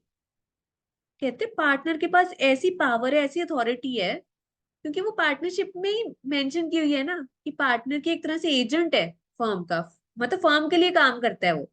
तो जो भी वो काम करेगा फर्म जिम्मेदार ठहराई जाएगी। ये वाली पावर को, ये वाली ताकत को, ये वाली अथॉरिटी को क्या बोला जाता है? Implied authority. ये चीज समझ आई आपको? बोलो जी बोलो, समझ आई आपको ये चीज, इम्प्लाइड यस अथॉरिटी वाली बच्चों? तो अब यहाँ पे कुछ एक्सेप्शन है बच्चों, नीचे दिए हुए कुछ एक्सेप्शन है अगर आपको ध्यान हो। ठीक है, अब कहते ये जो नीचे दी हुई चीजें है ना, उसको नहीं बोला जाता कि ये इम्प्लाइड अथॉरिटी है पार्टनर की, या ये भी उसके पास पावर है, या ये अगर वो करेगा काम तो फर्म भी जिम्मेदार रह जाएगी। कहते नहीं नहीं नहीं नहीं नहीं, ये वालों के अलावा ये वाले काम जो नीचे दिए हुए काम है उनको नहीं माना जाएगा कि पार्टनर के पास पावर थी या पार्टनर ने अगर कर दिया फर्म लायबल ठहराई जाएगी। नहीं नहीं नहीं, फर्म की कोई जिम्मेदारी नहीं इसके। अब ऐसे कौन से काम है? कहते अगर लड़ाई झगड़ा चल रहा था, ठीक है जी, वो पार्टनर ने क्या किया, किसको सबमिट कर दिया वो लड़ाई झगड़े वाला काम? आर्बिट्रेशन। आर्बिट्रेशन में क्या था? ठीक है, डिस्प्यूट रेजोल्यूशन अथॉरिटी। ठीक है, वो अपनी मर्जी से अगर कोई लड़ाई झगड़ा है वो मामला ऐसे सबमिट नहीं कर सकता आर्बिट्रेशन को कि सुलझा दो जी आप। ठीक है, या खुद ही अपने नाम पे बैंक का खाता नहीं खोल सकता। ठीक है, या खुद ही कॉम्प्रोमाइज नहीं कर सकता, अगर किसी से पैसे लेने थे कह दे कि छोड़ो नहीं लेने, भाई ऐसे करके फर्म का नुकसान करो, नहीं कर सकते। या केस कुछ किया हुआ था आपने ले लिया वापस, या केस चल रहा था आपने अपनी गलती मान ली, देखो समझ रहे हो, विद लॉजिक समझो कि ये वाले कामों की पार्टनर के पास पावर नहीं है, इम्प्लाइड अथॉरिटी नहीं है। और देखो, ना ही वो कोई मूवेबल प्रॉपर्टी खरीद सकता है, ना ही बेच सकता है, और ना ही किसी और पार्टनरशिप में एंटर हो सकता है फर्म के बिहाफ पे। ये चीज समझ आई? तो इनको नहीं बोला जाएगा कि ये पावर है इम्प्लाइड अथॉरिटी के पार्टनर के पास। समझे? बोलो जी बोलो। ठीक है, यस नॉट मैम। इम्पावर। ठीक है, तो ये किया हमने। अब आगे देखो, mode of doing act to bind the firm. ठीक है जी, अब इसमें क्या लिखे, कहते हैं इसमें यही लिखा है कि फर्म के नाम पे अगर कोई कामकाज कर रहे हो तो फिर क्या हो जाता है। ठीक है, mode of doing act to bind the firm, कोई भी आप कामकाज कर रहे होते हो फर्म के बिहाफ पे, ठीक है, तो वो कैसे करते हो आप? फर्म के नाम पे किया जाता है, या उस मैनर में किया जाता है कि आप फर्म को बाइंड करना चाह रहे हो, फर्म को लायबल ठहराना चाह रहे हो। Mode of doing act to bind the, कैसे करोगे? फर्म के नाम पे या कुछ इस तरह कि आप फर्म को बाइंड, ये था। अब आगे क्या लिखा हो, कहते और ना such an authority of a partner to bind the firm is called as implied authority. ऊपर पढ़ के आए, ये सब्जेक्ट टू फॉलोइंग रिस्ट्रिक्शंस है, कुछ ना रिस्ट्रिक्शंस है इसके ऊपर लगाई इम्प्लाइड अथॉरिटी के ऊपर। ठीक है, इम्प्लॉयड अथॉरिटी का मतलब क्या है कि पार्टनर के पास पावर है क्या करने की, फर्म को बाइंड करने की। इसके ऊपर कुछ रोक लगाई हुई है, क्या रोक है? ऊपर तो कुछ एक्सेप्शन थी और इधर क्या है, रिस्ट्रिक्शंस है, रोक है इधर। अब ये क्या है, कहते पार्टनर के पास वही पावर है, वही वाले काम करने की पावर है जो कि in the ordinary course of business, in usual business करते हैं। मतलब वो काम किससे रिलेट होना चाहिए, usual business of the firm, और उसकी अथॉरिटी पावर के विद इन हो। और कहते हैं जो normal ordinary course of business में चीजें चल रही हैं उससे रिलेट होना चाहिए। और कहते हैं फर्म के नाम पे होना चाहिए या उस तरह की होना चाहिए ताकि आपकी इंटेंशन क्या, फर्म को बाइंड करे। ये समझ आई? सिंपल है। क्या फर्म के नाम पे क्यों होना चाहिए, आपकी इंटेंशन है फर्म को बाइंड करना। और business, ordinary course of business में क्यों होना चाहिए, और उनके बिजनेस से रिलेटेड होना चाहिए, और उसकी अथॉरिटी में होना चाहिए। सिंपल। हाँ जी, समझ लगी? बोलो जी बोलो। हाँ जी बच्चों, समझे? Yes ma'am. चलो जी आगे चलो। ठीक है जी, और कहते हैं और क्या कर सकती है पार्टनरशिप फर्म में, और क्या काम हो सकते हैं? कहते हैं अगर जनरल कमर्शियल नेचर के, कमर्शियल में मतलब जैसे खरीदना बेचना, अगर कमर्शियल नेचर की है पार्टनरशिप तो क्या कर सकती है, पार्टनरशिप प्रॉपर्टी यहाँ पर प्लेज करना, सेल करना, रखना की यूज करके दे दिया ना, प्लेज सेल या मतलब अपने जो भी है, और गुड्स वगैरह भी खरीद सकना, और ये जो भी है मतलब जो भी सामान है, डील जो भी प्रोडक्ट है आपका उसको खरीदना, या पार्टनरशिप प्रॉपर्टी को बेचना, या पैसे उसे बोरो करना, या नेगोशिएबल इंस्ट्रूमेंट में डील करना। कहते कमर्शियल नेचर की है तो आप ये सारे काम भी कर सकते हो, पार्टनरशिप प्रॉपर्टी बेचना, है ना, और नेगोशिएबल इंस्ट्रूमेंट में डील करना, ठीक है, पैसे मुझसे बोरो करना, गुड्स वगैरह खरीदना, ये लिखो। और अब आगे देखो, extension and restriction of partners implied authority. कहते हैं ये जो इम्प्लाइड अथॉरिटी का अगर आपको मतलब समझ लग गया, इम्प्लाइड अथॉरिटी का मतलब क्या था, पार्टनर के पास वो पावर है कि अगर वो कोई काम करे ना तो फर्म जिम्मेदार रह जाएगी। तो कहते हैं ये वाला जो हक है ना, ये वाली जो इम्प्लाइड अथॉरिटी है, इसको बढ़ाया, इसका दायरा बढ़ाया भी जा सकता है, इसका दायरा घटाया भी जा सकता है, ठीक है, पर कैसे, कब किया जा सकता है, कौन से केसेस में। कहते हैं ये ना, इसका डायरेक्ट असर तीसरी पार्टी के ऊपर डिपेंड करता है, ये हमने एग्जाम्पल भी किया था इस। कहते एक तो ये तभी अप्लाई करेंगी चीजें अगर ये रिस्ट्रिक्शंस अगर लगा रहे हैं, अगर हम दायरा कम कर रहे हैं, ठीक है जी, तो कहते हैं कब अप्लाई होगा। कहते हैं कि तीसरी पार्टी पार्टी को पता है रिस्ट्रिक्शंस के बारे में, और जब वो डील कर रहा था उसको पता नहीं था कि सामने वाला बंदा क्या है, पार्टनर है। देखो ना, तीसरी पार्टी का नुकसान हो जाएगा, है ना, कि उसने विश्वास करके डील किया सामने वाले बंदे से, ये मान के वो पार्टनर पर वो था नहीं, तो वो वाले कामों के लिए भाई फर्म क्यों लायबल ठहराई जाएगी, मतलब उस केस में क्या हो जाएगा, अप्लाइड अथॉरिटी अब रिस्ट्रिक्ट की जा सकती है, कौन से केसेस में, एक तो थर्ड पार्टी को पता हो कि कुछ रिस्ट्रिक्शंस है, और ये ना पता हो कि वो पार्टनर नहीं था असल में। हाँ जी, समझ आया आपको, बोलो जी बोलो, उसको पता था कि रिस्ट्रिक्शंस हैं, पर उसको ये नहीं पता था कि सामने वाला बंदा क्या है, पार्टनर है। ठीक है, ये बड़ा अच्छा हमने यहाँ पर एग्जाम्पल किया था इससे रिलेटेड। ये पढ़ो एक बार, फिर से पढ़ो ये वाला एग्जाम्पल, तभी क्लियर होगा ये सेक्शन 20 आपको, ये वाला पढ़ डालो फटाफट से। क्या लिखे यहाँ पे, ए पार्टनर है, उसने बोरो किए 20 से 1000 रुपए, और पर उसके पास पावर नहीं थी, उससे ज्यादा उसने बोरो कर लिए पैसे, और वो पैसे यूज करके कर्जा उतारा फर्म का। ठीक है जी, और कहते एक तरह से यहाँ पे इम्प्लाइड अथॉरिटी थी ए के पास बोरो करना पैसा फर्म के बिहाफ पे। ठीक है जी, और यहाँ पर क्या था, बी जो लेंडर था उसको पता नहीं था कि उसके ऊपर कुछ रिस्ट्रिक्शंस लगा रखी हैं, उसके पास इतनी पावर नहीं थी। तो कहते हैं उस केस में firm will be liable to repay the money to be. आप बताओ लेंडर का क्या कसूर, ठीक है, तो उसको तो उसका पैसा मिलेगा ना, तो फर्म देगी पैसा उसका। पर कहते हैं ऑन द कॉन्ट्रेरी, अगर B is awareness as to this restriction will absolve the firm of its liability to pay the amount to B। कहते हैं अगर बी को पहले ही पता था कि ए के पास पावर नहीं है, तो आप बताओ फर्म को, आप फर्म के पीछे पड़ सकते हो कि हमें दे पैसा। अब्सॉल्व मतलब उसकी लायबिलिटी खत्म हो जाएगी, छूट जाएगा वो, बताओ जरा, बोलो जी बोलो।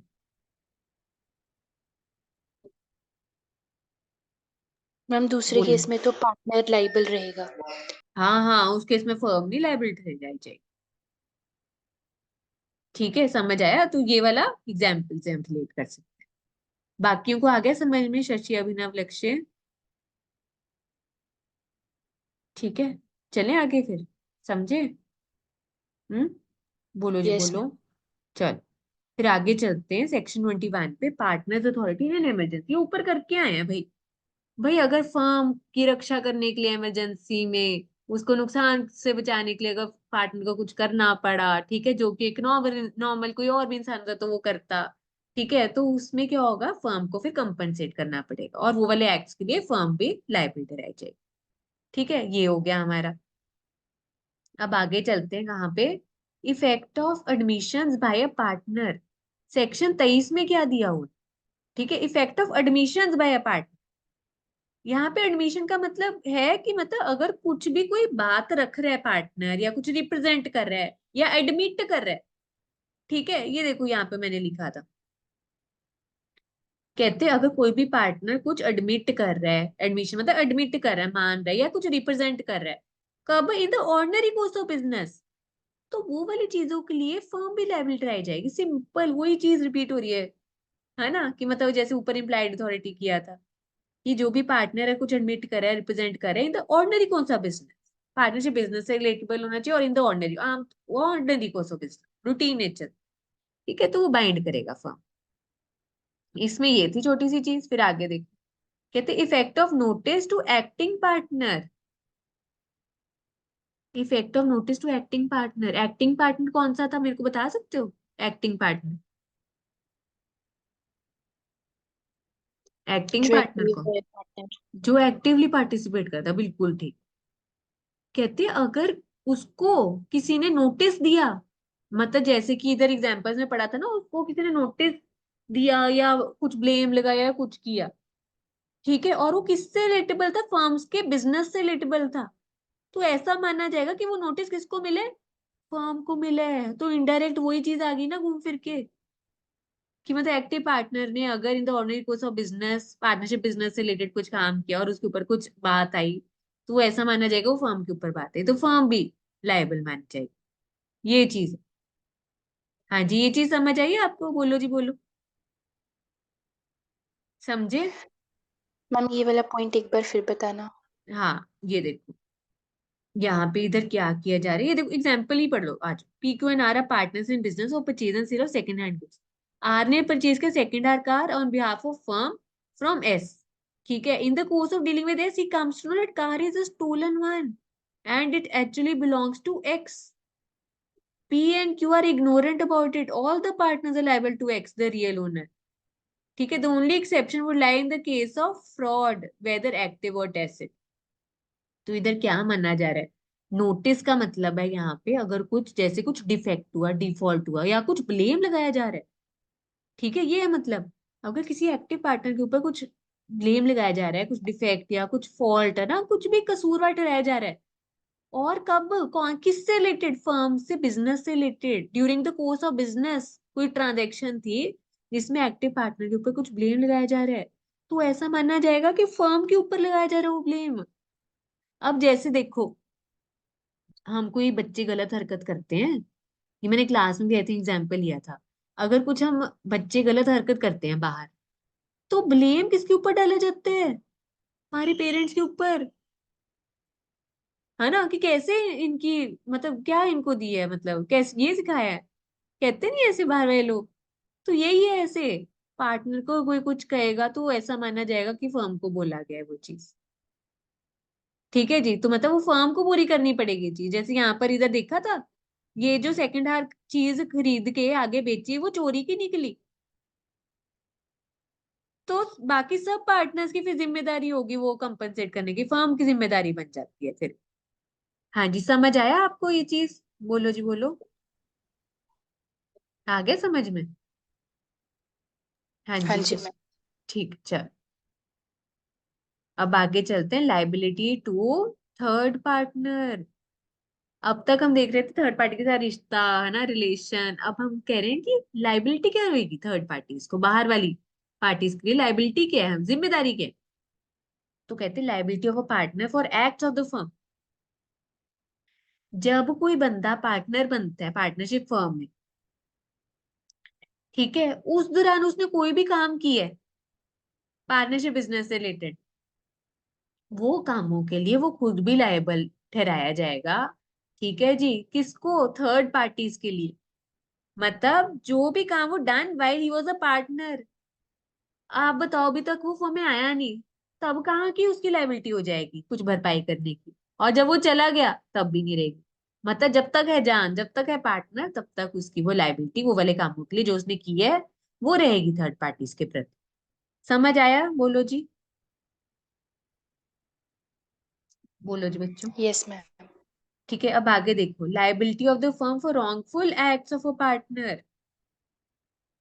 ठीक है, नाम से ही पता चल रहा है भाई, अगर पार्टनर ने क्या किया है, कुछ गलत हरकत कर दी, ठीक है, जिससे क्या हो गया, नुकसान पहुंचा, थर्ड पार्टी को लॉस हुआ या इंजरी हुई या कुछ हो गया, ठीक है, मतलब उसने कुछ गलती कर दी पार्टनर, तो फर्म ठहराई जाएगी लायबल, फर्म की जिम्मेदारी बनेगी फिर।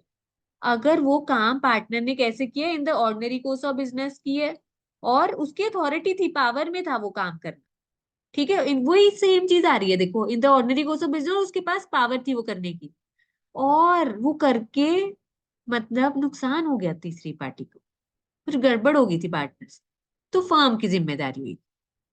हाँ जी, समझ आया? फर्म मतलब बाकी सब पार्टनर्स की जिम्मेदारी हो जाएगी, ये मतलब होता है। हाँ जी, समझे? बोलो जी बोलो। Yes ma'am. चलिए आगे। फिर आगे, liability of firm for miss application by partners. अच्छा, मिस एप्लीकेशन मतलब सेक्शन 27 क्या बोल रहे हैं? मिस एप्लीकेशन का क्या मतलब है? हाँ जी बोलो जी, मिस एप्लीकेशन का मतलब? मिस एप्लीकेशन ऑफ मनी, यहाँ पे किससे रिलेटेड है? Miss application of money by partners, क्या मतलब है मिस एप्लीकेशन का? हाँ जी, शशि, अभिनव, लक्ष्य, बोलो जी बोलो।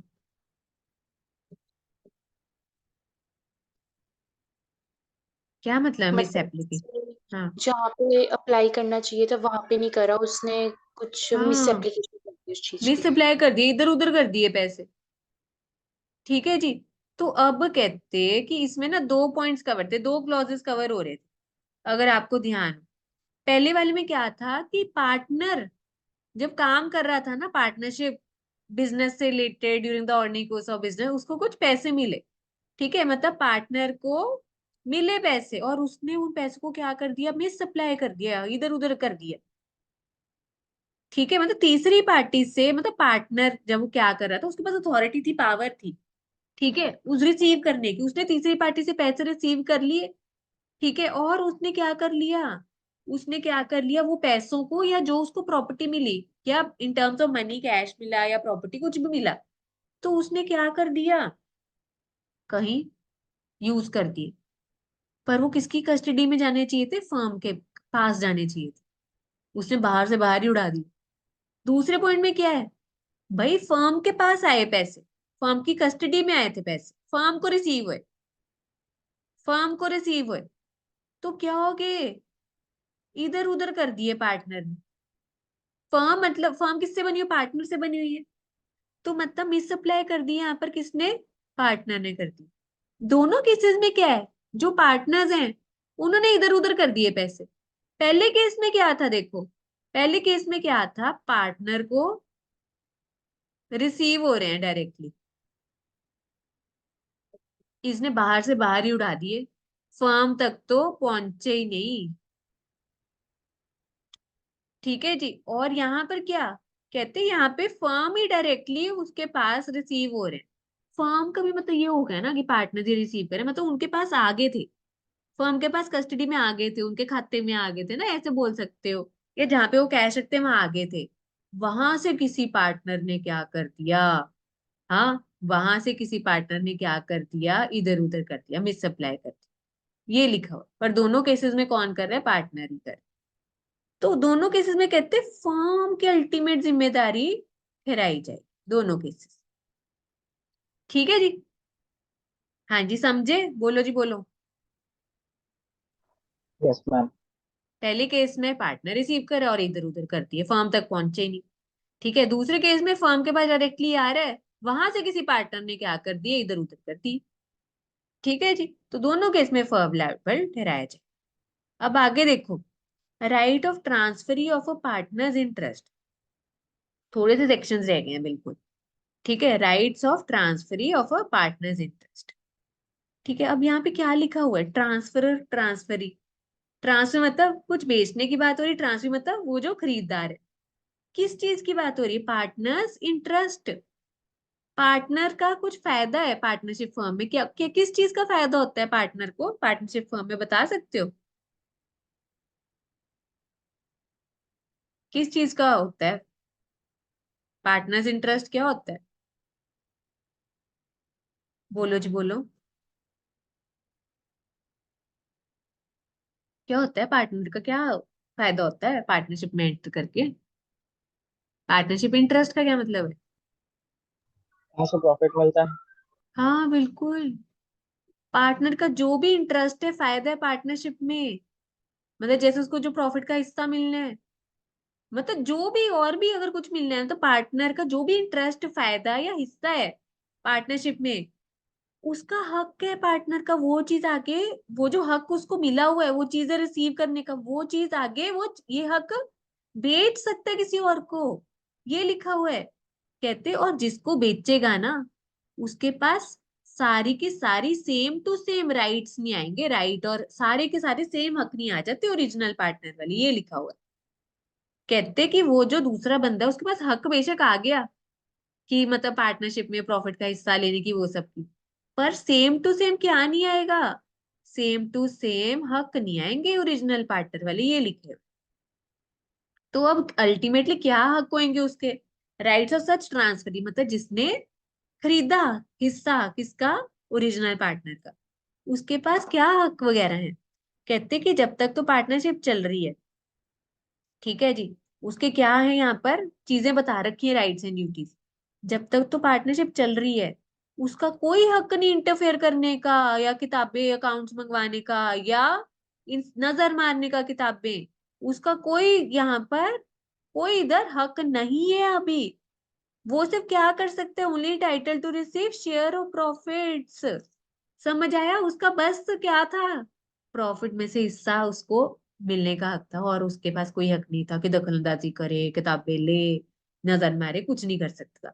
हाँ, जब फर्म क्या हो जाएगी, डिसॉल्व हो जाएगी, खत्म हो जाएगी, या जिस पार्टनर ने आपको हक दिया उसकी रिटायरमेंट हो गई, तब हक आ जाएगा ट्रांसफरी के पास। क्या क्या हक आ जाएगा कि जो भी एसेट्स थे ट्रांसफरिंग पार्टनर के, उसमें से भी वो हिस्सा मांग सकता है, जितने भी एसेट्स थे ना, जितना भी इंटरेस्ट था, एसेट्स थे, वो जो बंदा अब रिटायर हो गया या चला गया, उसमें से हर चीज में से उसका शेयर मांग सकता था, हक मांग सकता था। ठीक है जी, ये चीज था। और for the purpose of certaining the share, ठीक है, हर चीज में उस पार्टनर का उसका हिस्सा मांग सकता था। हाँ जी, समझ आई है, बोलो जी बोलो बच्चों, बोलो बच्चों। मैम जब रिटायर हो जाएगा पार्टनर इस हम्म सेकंड वाले केस में, तो हम्म हम्म। वो तो इंस्पेक्ट कर सकता है बुक्स ट्रांसफरी। हाँ, यहाँ पर बिल्कुल। अब देखो यहाँ पर क्या लिखा है, एक और चीज यहाँ पर देखो, कहते जब तक तो partnership during the continuous of partnership लिखे, यहाँ पे के जब तक पार्टनरशिप है तब तक वो दखल अंदाजी नहीं कर सकता, किताबें नहीं मंगवा सकता, नजर नहीं मार सकता, वो सिर्फ अपना प्रॉफिट का हिस्सा ले बस, उसी में खुश रहे, ज्यादा ना इंटरफेयर करे। पर कहते कि जब फर्म बंद हो गई, डिसॉल्व हो गई फर्म, या क्या हो गया, जब पार्टनर जो जिसने शेयर बेचा था वो रिटायर हो गया, पार्टनर वो पार्टनर ही चला गया, या क्या होगी, फर्म ही बंद होगी, अब एक हक आ जाता है। अब क्या हक आता है वो, कि भाई यहाँ पर क्या ले सकता है, receive the share of asset of the firm to which transferring partner was entitled.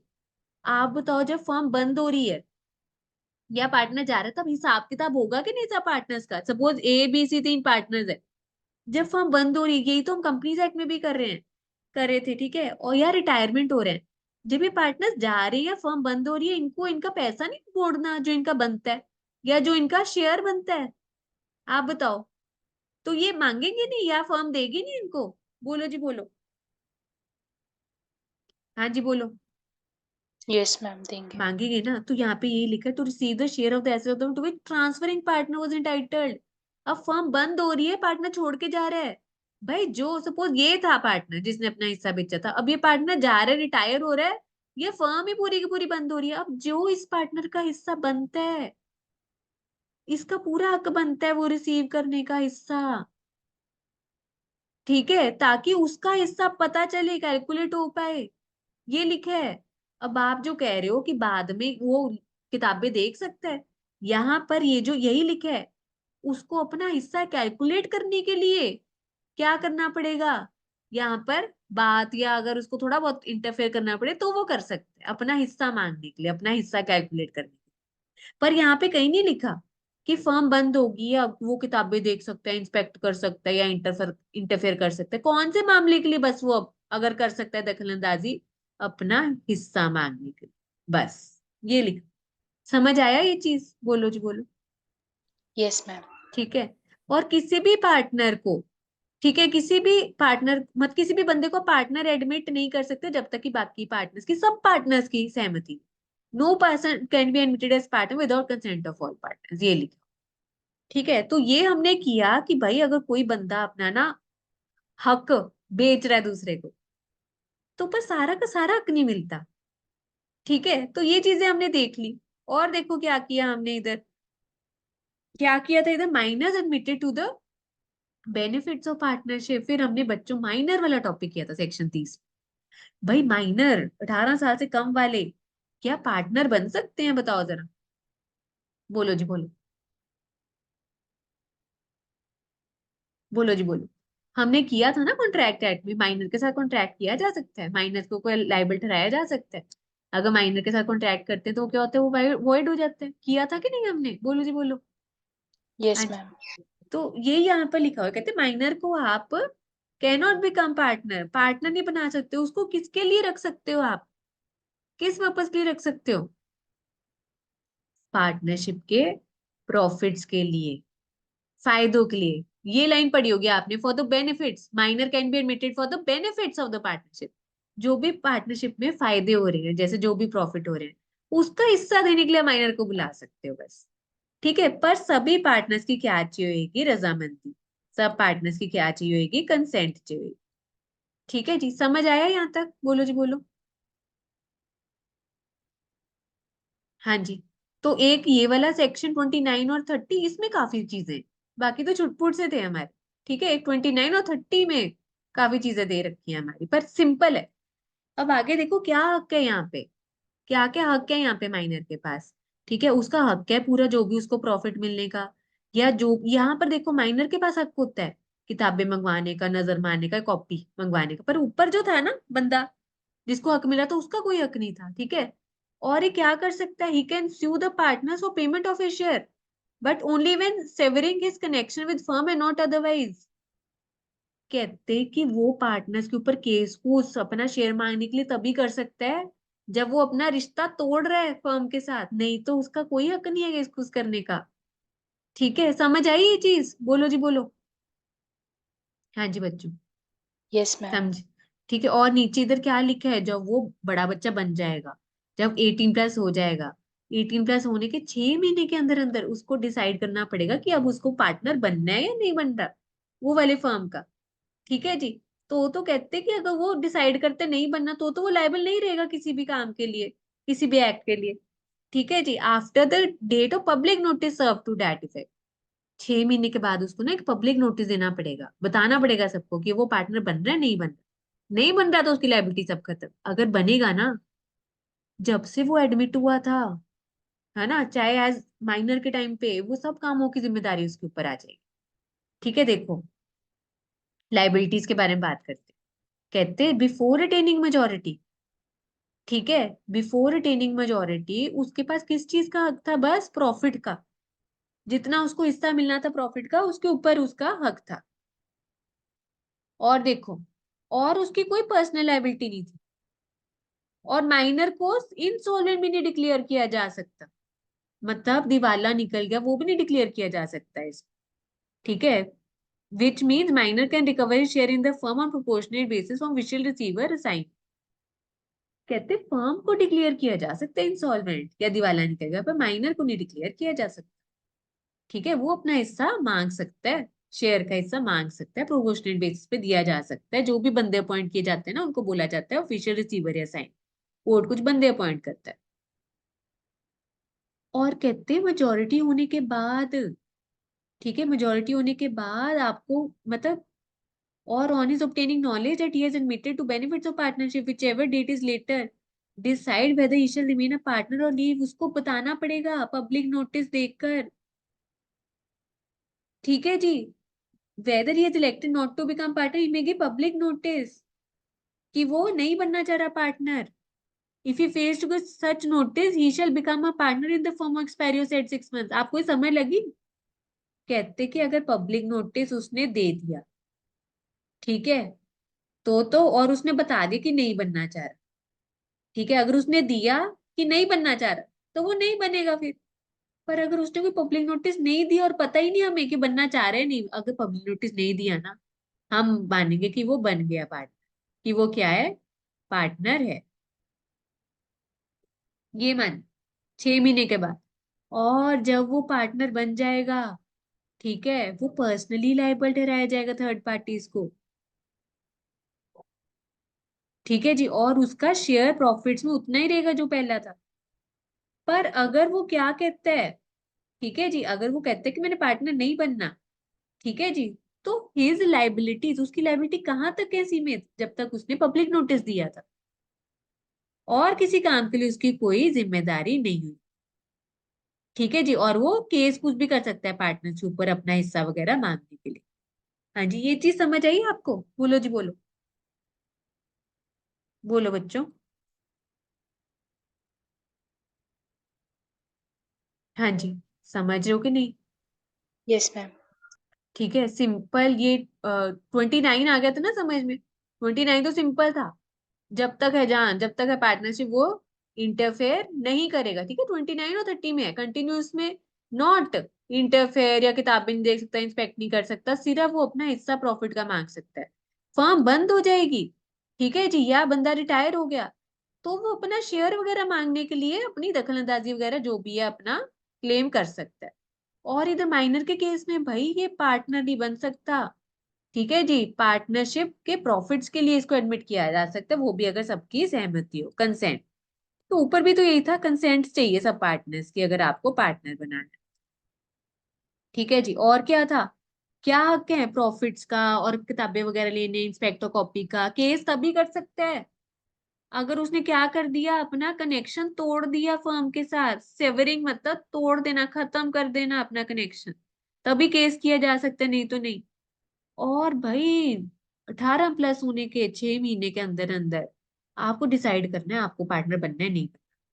ठीक है जी, और बस आगे फिर हमने क्या की, लाइबिलिटीज की, कि जब तक माइनर और मेजोरिटी नहीं हो तो आपको शेयर ऑफ प्रॉफिट मिलेगा, आपकी कोई पर्सनल जिम्मेदारी नहीं है, ना डिक्लेयर किया जा सकता है इंस्टॉलमेंट आपको। भाई जब मेजोरिटी बन गई, उसके 6 महीने के अंदर अंदर आपको पब्लिक नोटिस देना है अगर आप नहीं बनना चाहते। ठीक है, elected not to become partner, तो पब्लिक नोटिस दो। अगर नोटिस नहीं दिया, ठीक है, तो वो ऐसा माना जाएगा कि आप पार्टनर बन। और जब पार्टनर बन जाओगे आप पर्सनली लायबिल ठहराए जाओगे थर्ड पार्टीज को। ठीक है, और उसको प्रॉफिट का हिस्सा वही मिलेगा जो उसको पहले मिल रहा था एज माइन।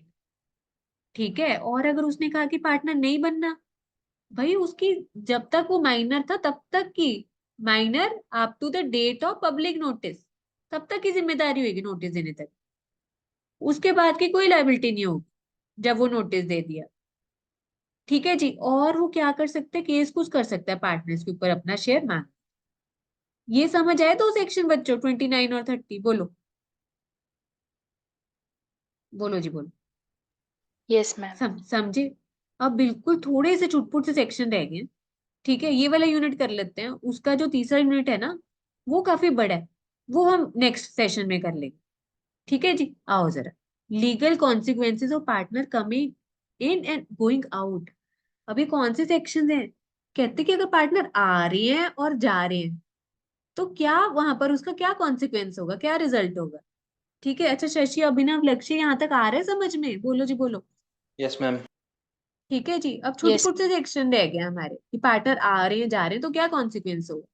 कहते हैं अगर तो पार्टनर, इंट्रोडक्शन ऑफ पार्टनर, कोई भी पार्टनर आ रहा है, ठीक है जी, तो जो बाकी पार्टनर है उनकी सहमति के साथ है। ठीक है, पार्टनर्स, एक तो ये लिखा हुआ है। और कहते हैं rights and liabilities of new partner. कहते हैं कि जब कोई बंदा आ रहा है, नया पार्टनर आ रहा है, ठीक है जी, तो उसकी लायबिलिटी कब से शुरू हुई, कि जब वो पार्टनर आया, वो वाले काम हो, जब वो आया और जब वो उसने जो एक्ट किए वो वाले कामों के लिए उसकी जिम्मेदारी ठहराई जाए। ये लिखा हुआ है यहाँ पर। और देखो, ठीक है, और कहते, अब इधर रिटायरमेंट ऑफ पार्टनर। ठीक है, अब पार्टनर जा रहा है, कहते जाएगा भी सबकी सहमति से, बाकी जो पार्टनर्स हैं, ऊपर भी जो एग्जिस्टिंग पार्टनर्स थे सबकी सहमति से आएगा, और जो बाकी पार्टनर एग्जिस्टिंग पार्टनर्स रहेंगे उनकी सहमति से बंदा जाएगा। ठीक है, और जो भी उनके बीच में एग्रीमेंट हो उसके अकॉर्डिंग जाएगा। ठीक है, और कहते हैं अगर पार्टनरशिप एट विल है, हमने किया था ना अभी पीछे, पार्टनरशिप एट विल, ठीक है, और आप अगर बंद करना चाह रहे हो, कुछ करना चाह रहे हो, आप नोटिस दो, रिटर्न में दो बाकी सब पार्टनर्स। ठीक है जी, तो आप डिस्चार्ज किए जाओगे लाइबिलिटी से। तो आप मतलब आपकी लाइबिलिटी फिर खत्म मानी जाएगी, मतलब आपका जो भी एग्रीमेंट हुआ है, जो भी बाकी पार्टनर्स के साथ है ना, जो जैसे भी उसमें लिखा हो, तो अकॉर्डिंगली आपको डिस्चार्ज दे दिया जाए। हाँ जी, समझ आया। नीचे का लिखा, retiring partner may be discharged from any liability to third party for acts of the firm done before his retirement by any agreement made by him with such third parties. ठीक है, एज पर अग्रीमेंट वहां पे decide किया जाएगा, ये चीज होगी। फिर आगे हो एक्सपल्शन ऑफ पार्टनर। एक्सपल्शन ये बड़ा इंपॉर्टेंट था, एक 2930 और एक 33। अगर पार्टनर को निकाला जा रहा है, ऊपर था इनकमिंग आउटगोइंग आ रहा है और वो रिटायरमेंट, अब ये निकाला जा रहा है, कहते ये पावर तभी दी जाएगी अगर कॉन्ट्रैक्ट में लिखा है कि पार्टनर के पास पावर है दूसरे पार्टनर्स को निकालने के लिए। और ये पार्टनर्स कैसे ये एक्सरसाइज करेंगे, ये वाली पावर, मेजोरिटी मेजोरिटी मिलके करेंगे डिसाइड, और गुड फेथ में किया जाएगा। गुड फेथ में किया जाएगा, गुड फेथ में मतलब विश्वास के साथ, ईमानदारी के साथ, अगर आप करें, ऑनेस्टी के साथ करो, तभी आपको ये पावर दी जाएगी। ठीक है, और कहते हैं for this condition not present expulsion not deem to be in bona fide interest. कहते अगर ये सारी कंडीशंस नहीं है तो ऐसा नहीं माना जाएगा कि आपने ये सही तरीके से बिजनेस फर्म के फायदे में किया। और गुड फेथ का क्या मतलब है? गुड फेथ का मतलब है आपने अगर बंदे को निकाल रहे हो, ठीक है, वो एक्सपल्शन है पार्टनरशिप के हित में है, फायदे में है। और जिस पार्टनर को निकाल रहे हो ना, आपने उसको नोटिस भेजा, बताया है आपने, नोटिस मतलब बताना, और भाई उसको सुनने का भी मौका दो, सुनो उसकी भी बात, reasonable opportunity of being heard, तब निकाल लो, उसके उसका भी पक्ष सुनो। हाँ जी, समझ आया आपको? एक तो ये कॉन्ट्रैक्ट में लिखा होना चाहिए, मेजोरिटी करे तब निकालो, और गुड फेथ। गुड फेथ का मतलब देख लिया भाई, पार्टनरशिप के इंटरेस्ट में होना चाहिए। ठीक है जी, और बताओ तो उस पार्टनर को जिसको निकाल, नोटिस दो और उसको सुनो, रीजनेबल अपॉर्चुनिटी ऑफ बीइंग। हाँ जी, समझ आया? बोलो बच्चों। हाँ जी, समझ लगी ये वाली चीज? हाँ जी, शशि, अभिनव, लक्ष्य। Yes ma'am. ठीक है, तो 2930 और 33 इनमें अच्छा कंटेंट है, ये तीन सेक्शन। ठीक है, अब आगे हो कौन सा सेक्शन 34, इंसॉल्वेंसी ऑफ पार्टनर। कहते अगर क्या हो गया, पार्टनर का दिवाला निकल गया। ठीक है जी, अब यहाँ पे क्या लिखा हुआ है, कहते अगर वैसे तो पार्टनर का दिवाला निकल गया तो ऐसे माना जाता है कि वो, और उसको ना डिक्लेयर कर दिया गया है कोर्ट ने कि वो क्या हो गया, इंसॉल्वेंट हो गया, तो ऐसा माना जाएगा फर्म भी होगी इंसॉल्वेंट। तो पर कहते कि अगर आपके एग्रीमेंट में, पार्टनर्स के जो एग्रीमेंट में अगर लिखा हुआ है कि अगर एक पार्टनर डिक्लेयर हो गया इंसॉल्वेंट, बाकी अगर पार्टनर्स है तो वो अपना फर्म का बिजनेस काम धंधा चला सकते हैं, तो फर्म को नहीं माना जाएगा इंसॉल्वेंट। हाँ जी, समझ आया आपको ये चीज? बोलो जी, बोलो।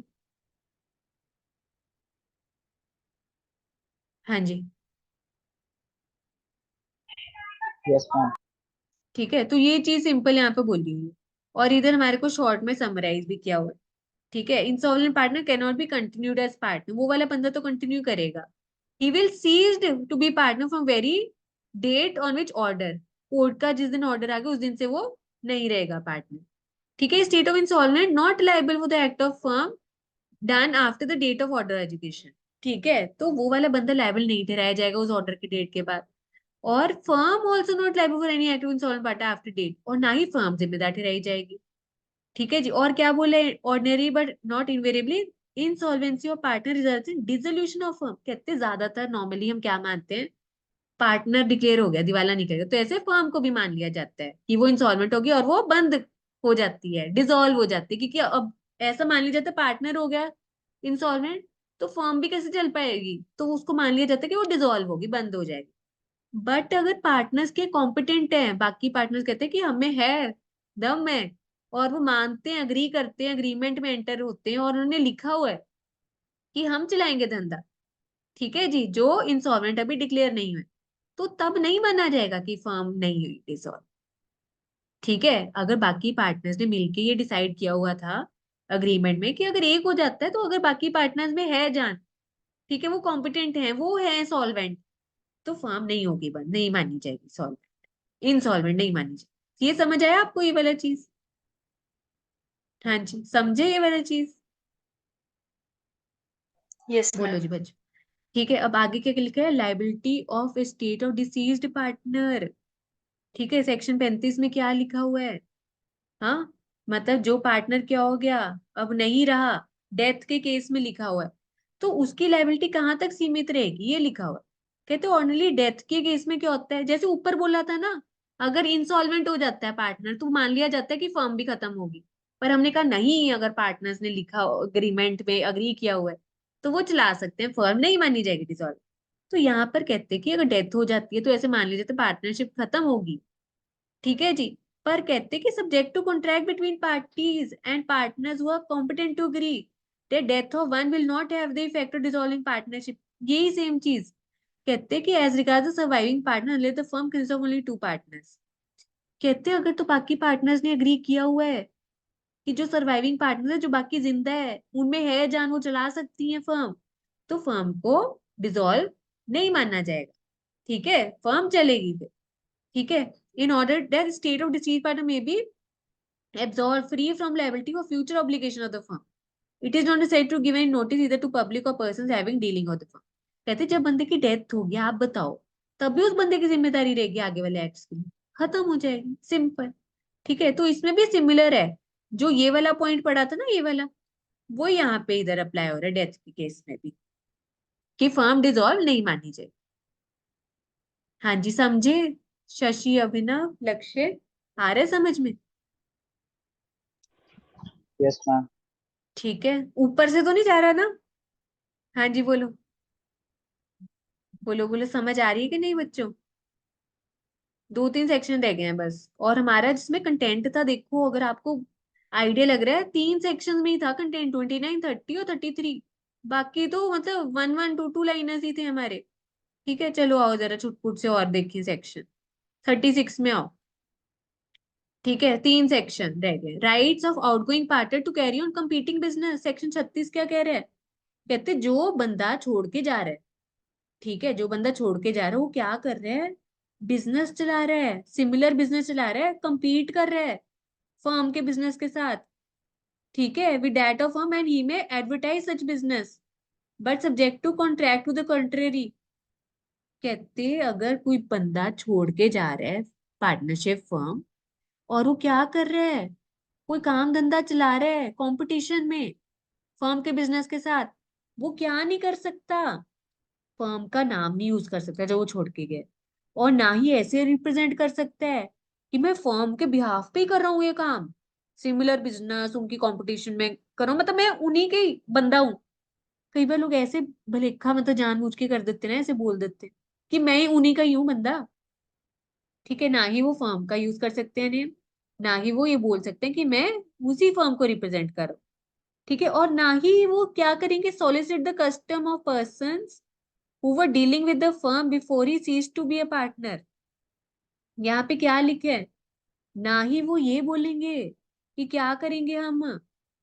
सॉलिसिट का क्या मतलब होता है, बोलो जी, ये लाइन का क्या मतलब है? ये आपको क्वेश्चन भी आया था आज, टेस्ट में डाला था, बताओ जरा इसका क्या मतलब है?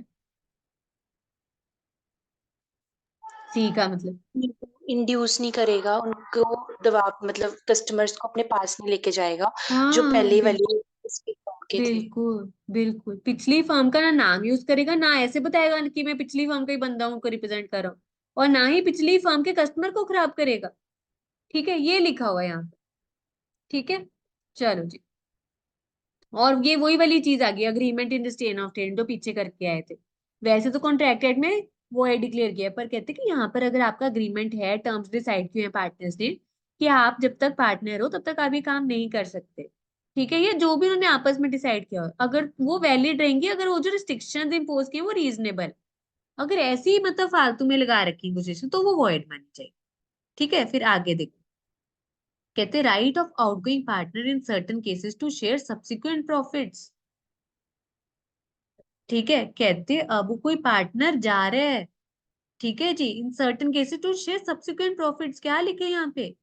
कहते where any member of firm has died और otherwise cease to be partner and the surviving continuing partners carry on the business of the firm.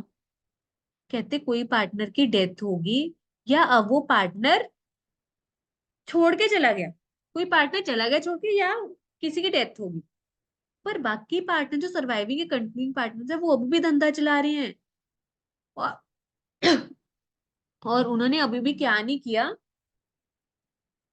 मेरे को एक बार बताओ, जब पार्टनर की डेथ होती है या पार्टनर छोड़ के जाता है, उसको उसका हिस्सा देना नहीं था? हाँ, कोई पार्टनर अगर छोड़ के जा रहा है, रिटायर हो रहा है या खुद छोड़ के जा रहा है, वो अपना शेयर मांगेगा कि नहीं? फर्म को देना होगा ना। और डेथ के केस में उसके लीगल हेयर या लीगल रिप्रेजेंटेटिव को नहीं देंगे हम हिस्सा? बताओ जरा, बोलो जी बोलो, दोगे कि नहीं? Yes ma'am. Yes, ma'am.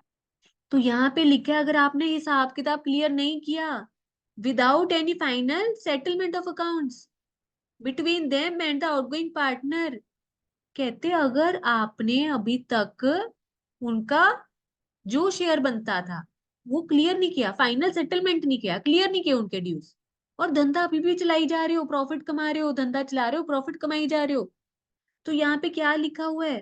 कहते जो आउटगोइंग पार्टनर है या जो बंदे की डेथ हो गई थी, जो उसके लीगल हेयर या रिप्रेजेंटेटिव है, वो उस दिन तक का भी मान सकते हैं शेयर, जब तक आप क्लियर नहीं करोगे, बेशक वो उस दौरान कुछ टाइम के लिए वो वाले पार्ट के लिए थे भी नहीं ठीक है। और अलोंग विद ब्याज 6% पर एनम उनको अपना शेयर मिलेगा। ये चीज समझ आई आपको कि नहीं? हाँ बोलो जी। जैसी Yes, ये ma'am. थी, है ना, सपोज ये पार्टनरशिप फर्म चल रही थी, चल रही थी, चल रही थी, चल रही थी, यहाँ ये 1 साल की बात हो रही है, यहाँ पर इस दौरान क्या हुआ, ये जो पार्टनर था इसकी डेथ हो गई या छोड़ के चला गया, ठीक है जी। तो अब आप कहोगे कि मैम इस डेट पे यहाँ ये वाले पीरियड का जितना भी प्रॉफिट बनता है इसको मिल जाएगा, पर ये सेक्शन 37 नंबर कहता, भाई फर्म के जो बाकी पार्टनर्स है ना, वो धंधा चला रहे हैं, प्रॉफिट कमा रहे हैं, और ये पीरियड यहाँ तक आ गया, यहाँ पर वो कह रहे हैं कि अब हम करते हैं आपको क्लियर आपका शेयर, ठीक है, यहाँ पर वो कह रहे हैं कि यहाँ पर करेंगे क्लियर, तो यहाँ पे इस डेट पे अगर क्लियर करेंगे तो सिर्फ यही वाले पीरियड का प्रॉफिट उसको मिलेगा, ये वाले पीरियड का?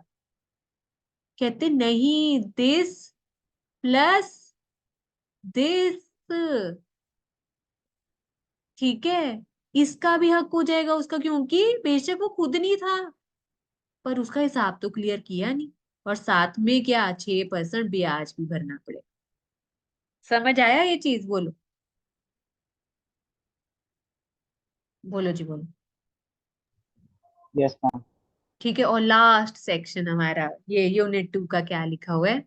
कहते revocation of continuing guarantee by change in firm. अच्छा, चेंज इन फर्म का क्या मतलब था? Change in constitution of firm, वो क्या थे पॉइंट्स? पार्टनर को आ रहा है, जा रहा है, change in nature of business, है ना, वो सब चीजें की थी ना हमने।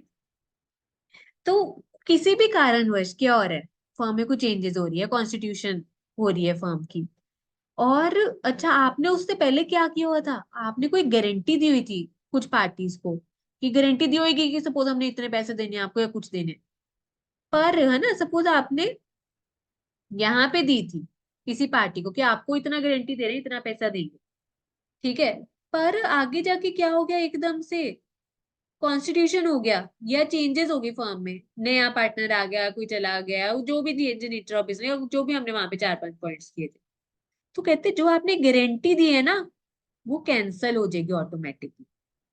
जब यहाँ पे कोई चेंज होगी ना, उसी टाइम पे ये वाली चीज भी क्या हो जाएगी, ऑटोमेटिकली रिवोक हो जाएगी, कैंसिल हो जाएगी, जो भी आपने गारंटी दे रखी खत्म हो जाएगी, कैंसिल हो जाएगी। हाँ जी, समझ आया जी बच्चों? हाँ जी, शशि, अभिनव, लक्ष्य। यस हाँ मैम। जी, ठीक है, तो अगर आपने देखा हो, हमने 2 यूनिट कर लिए, दोनों यूनिट में 3 सेक्शन थे, 29, 30 और 33, जिसमें थोड़े बहुत थे ज्यादा पॉइंट्स, मतलब पढ़ने वाले, पर मुश्किल वाले नहीं थे, कुछ ज्यादा टाइम नहीं लगता, जब कॉन्सेप्ट क्लियर तो ऑल क्लियर, ठीक है।